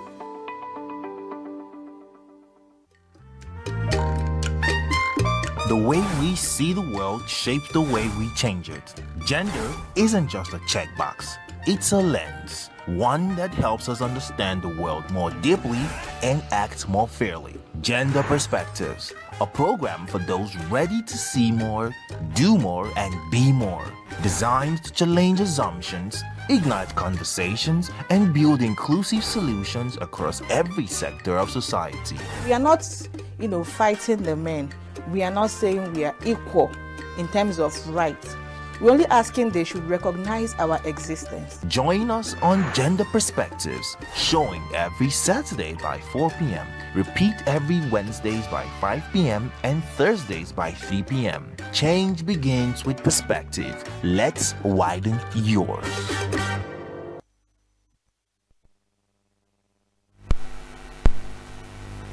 Welcome back. Now, private schools today educate millions of Nigerian children and fill a gap that public system sometimes cannot fully cover.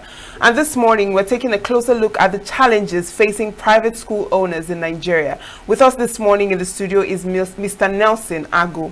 He's the chairman, National Association of Proprietors of Private Schools, ENUGU State. Good morning. You're welcome. Thank you. Good morning. Good morning. Good morning. Now, from your experience as a proprietor of a private school, how would you describe the current state of private school education in Nigeria? Very worrisome. very worrisome for someone who is actually doing a responsibility, because education, as we all know, every society, every child ought to be educated. Is a right, is a fundamental right that ought to be given to these kids. I had such opportunity, and a good number of us, the leadership of the government, has this opportunity. So in trying to make sure that these rights of the people are met, we the private individuals came into the system to see how we can help to ameliorate this process. And it has all been challenging, difficult, taxing, fund issues, and of course, when you don't have the necessary needed assistance to help you function well. So you could also find a way of making these aims not achieved. So, like I said, in one word, it's all taxing. It's all challenging. It all. If I begin to explain a lot of things now, I don't think that the time for this program can allow us to run into it. But as we engage on, we'll make a good point. Thank you. All right, thank you, Mr. Obi. Now, Nelson. Mr. Nelson, you said it's been challenging, it's been tasking. Now, we would like you to highlight some of the challenges that you think proprietors is facing, not just in ENUGU, in Nigeria. Of course. To mention specifically, if for someone that is providing, especially a non-state school actor that is providing learning for children, there should be support or granting aid. You understand?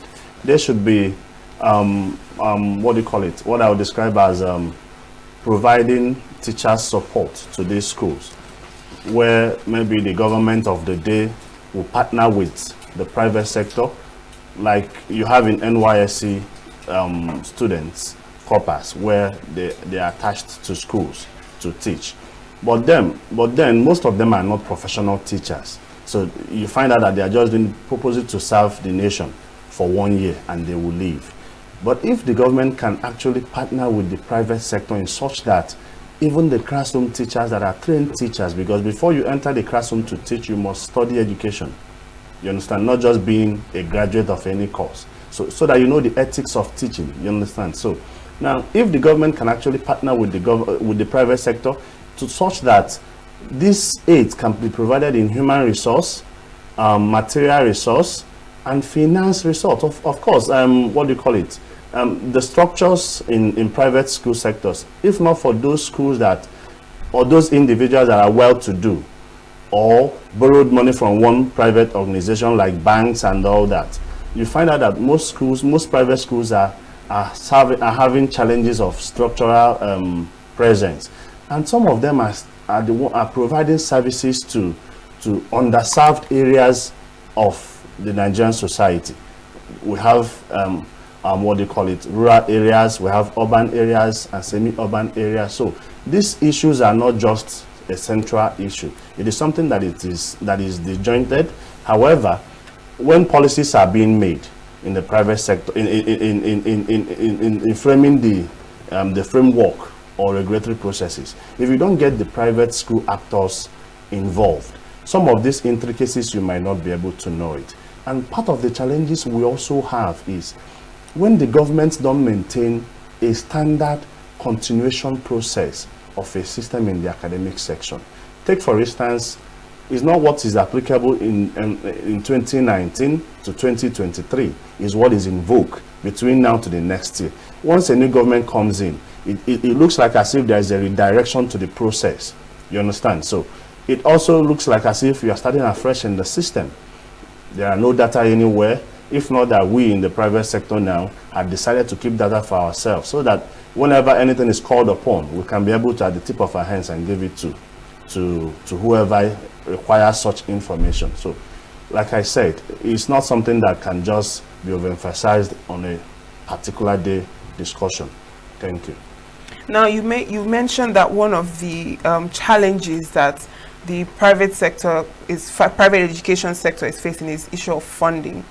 But we also have people that believe that private institutions focus so much on profit driven, so their fees are higher, you know, of every other utility and every other thing required of the pupil or the student is, you know, significantly higher than what it is in public institutions. So what is your response to that? Okay. It's because of the society we find ourselves in. I will use an example in UK now. If you have a private institution there, the government regulates even the fees you collect as a private school owner. But then government also provides the facility that will make you function well, like I just mentioned earlier. When someone who borrowed, let's say, 20 million from a bank, and from this 20 million, he'll pay staff, pay salaries, logistics, build, structure, do whatever things he needs to do without any help from the government.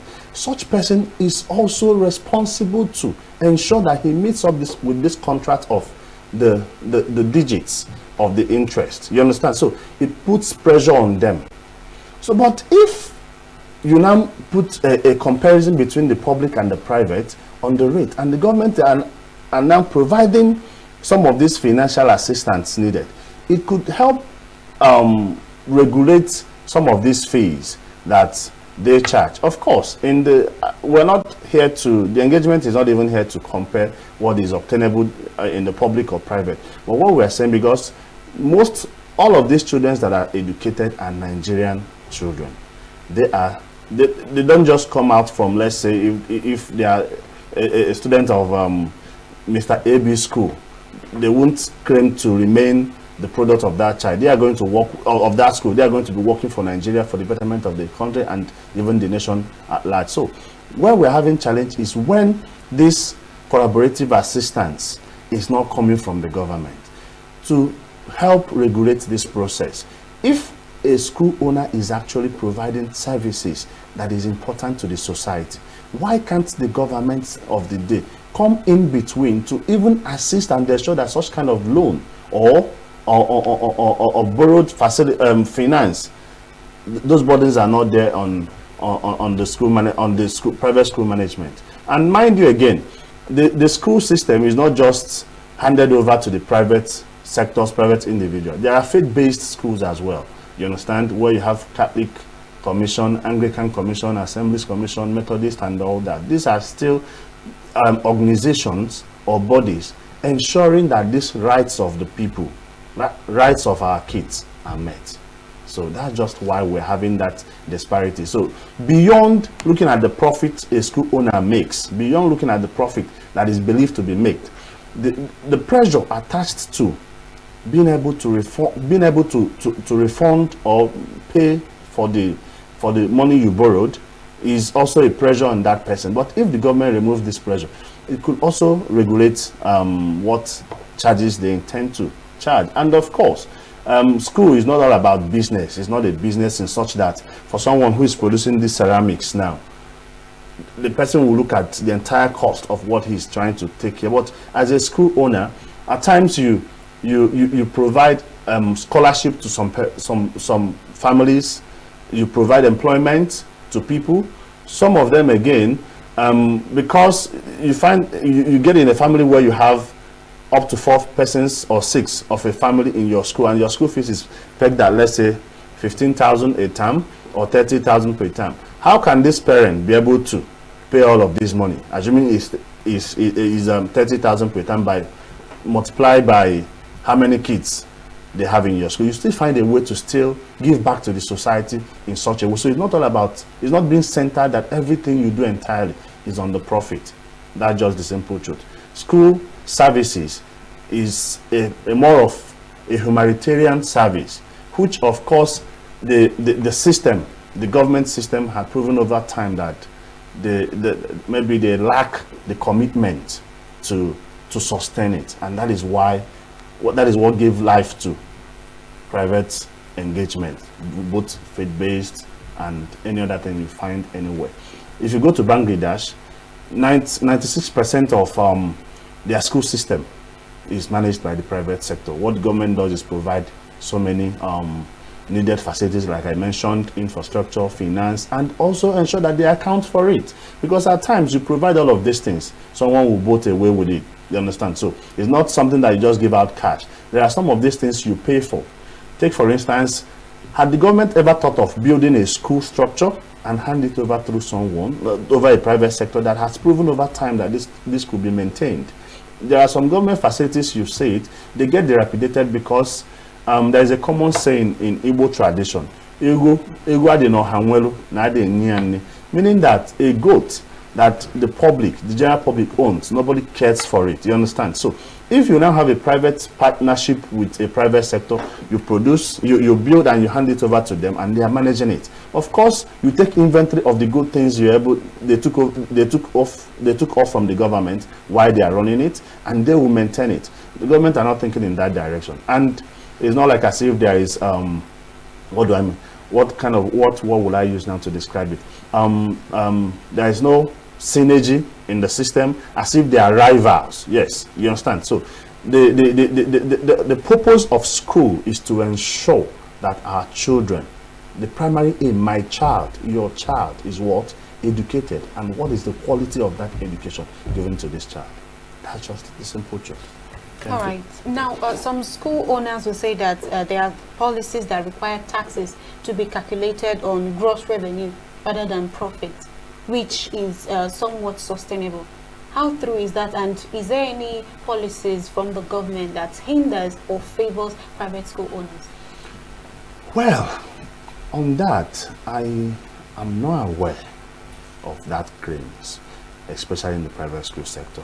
The only thing I know as the leader of the association, the private school association, is that there are some regulatory or tax related payables that are not applicable to us, that we're not meant to be paying. Take, for instance, if someone has, I want to give you a practical example on that aspect. If someone has a school bus, now this school bus services, it's not every parent that wants, because some might be very close to your compound. A school is here, and the parent is the compound, the students, they are living nearby. So now they don't need the services of a school bus. Anyone who will make use of a school bus will be someone that is not close. Now it's optional. Now what government will come up with, telling you have to do a biometrics for the vehicle. I want to give you an example. And you pay for it. These biometrics are not free. You pay for the biometrics.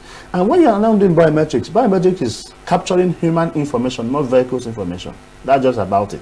Now, if you are now doing biometrics for this vehicle, they end up registering the driver as the one who is driving the car. His information are documented.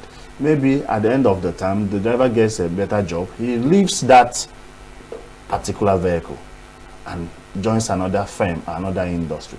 Now, whatever money you have spent in doing biometrics for this vehicle has gone. But government are not saying it that yes, this is overtaxing and overbearing. Apart from payables that are services they provide. Take, for instance, you give me waste management bill to pay, and every morning you come to cut away the waste. I'll be happy to pay it. Take, for instance, you provide energy. You understand? And at the end of the day, you give me bills for that. I'll be happy to pay. But those ones that are not related to tax issues or levies issues should be removed. There are two different things between payment of staff payee issue, pay as you earn, which is a normal tax. It's not an issue that a school owner should be dealing with, or paying your own tax as a director of a school. You understand? So because of course you must pay tax to the government. We had a scenario in the past where the government or government agencies of the day will give us several demand notices, up to 38 of them, to 40 of them. And we look at it, some are called hanky-panky. And when we try to discover what this hanky-panky of a thing is, we discovered it's something that they use while driving the vehicle, or this commercial bus. There is this hanger, for you not to be letting away waste out of the vehicle. There's this bucket they usually put inside the vehicle. They will ask you for it. They'll ask you to pay for it. They ask you to pay for emblem. A lot of things. So these are some of those taxing issues or levy challenging issues that is seriously affecting the private school sector on the areas of that aspect. But for you now to say that maybe someone is taxing you or asking you anything for on the profit pay ratio of what you got. No, it's not done. I've not heard about it. No, and I can't engage on that except if I investigate and see that. And secondly, the government of the day in Enugu, Governor Peter Ndubuisimba, recently we saw it that they tried to put up a committee that will also look at those concerns like I just mentioned. All we're just saying is, as they do that, they should engage the rightful people that will tell them what these issues are. So you don't just close the door and make policies, and these policies cannot be actualized or achieved at the end of the day. All right, now you've highlighted a number of challenges that you face as a proprietor and the roles that government, can play to help the system. Now, as the chairman of National Association of Proprietors of Private Schools, particularly in Enugu State, what are the key demands or key proposals that you are pushing forward right now? And what engagement have you had with government authorities, and have they led to anything reasonable, any positive outcomes so far in the private education sector in Enugu State? Yes. We have actually been engaging with the government. There's what they call stakeholders in the education sector. So as an organized corporate body, through our association that is known to the law, we're part of this stakeholders engagement. There in that ministry, we're able to present issues the way it is.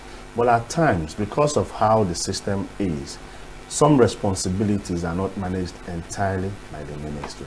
And there are no enabling, I wouldn't say there are, but the political will to enforce so many things. At times you find out that these political ways are not there. I'm talking about those that are managing government offices. You see that the political will to enforce so many things are not there. On the aspect that has to do with implementing some of the things they are not meant to be bringing before us, you understand, or demand or issues they should be presented. So what we're actually doing is asking through our leadership, let us have a voice wherein when things are being said, when policies are being formulated, we get to be part of it. We get to understand the heart, the reason to why these policies are being made. You understand? And let it not look like as if these policies are just to would I use the word anti? You understand? To close down schools, to make it difficult for them and all that. But if we have a collaborative system where we all make input, we achieve a good result. So what we are pushing out with the government is being part of the policy making process. At that policy making process, we can be able to present our issues as suggested. Of course, once an issue that is objective is presented, no one would say that we will not abide by it. But there are some that when you now mention them, we will ask, these are not actualizable, these are not workable, these policies can't even go down. You understand? So what we are pushing is coming together, be our brother's keeper. We have the right of association to fashion out ways that will protect our interest, especially minimizing cost of things in the areas where you should do it, and also maintain quality standard. Now, through the association, we have our portal, our website. We have our portal where we deal with our members. You don't need to cross that anywhere to do anything. We do what they call National Unified Exam for all the classes. We make sure we set committees that looks at the scheme of work, looks at the curriculum and all that, design a unified exam for all the classes across the nation, not just Enugu State, you understand? And all the private school members participate in this exam. In fact, they use it as their termly exams.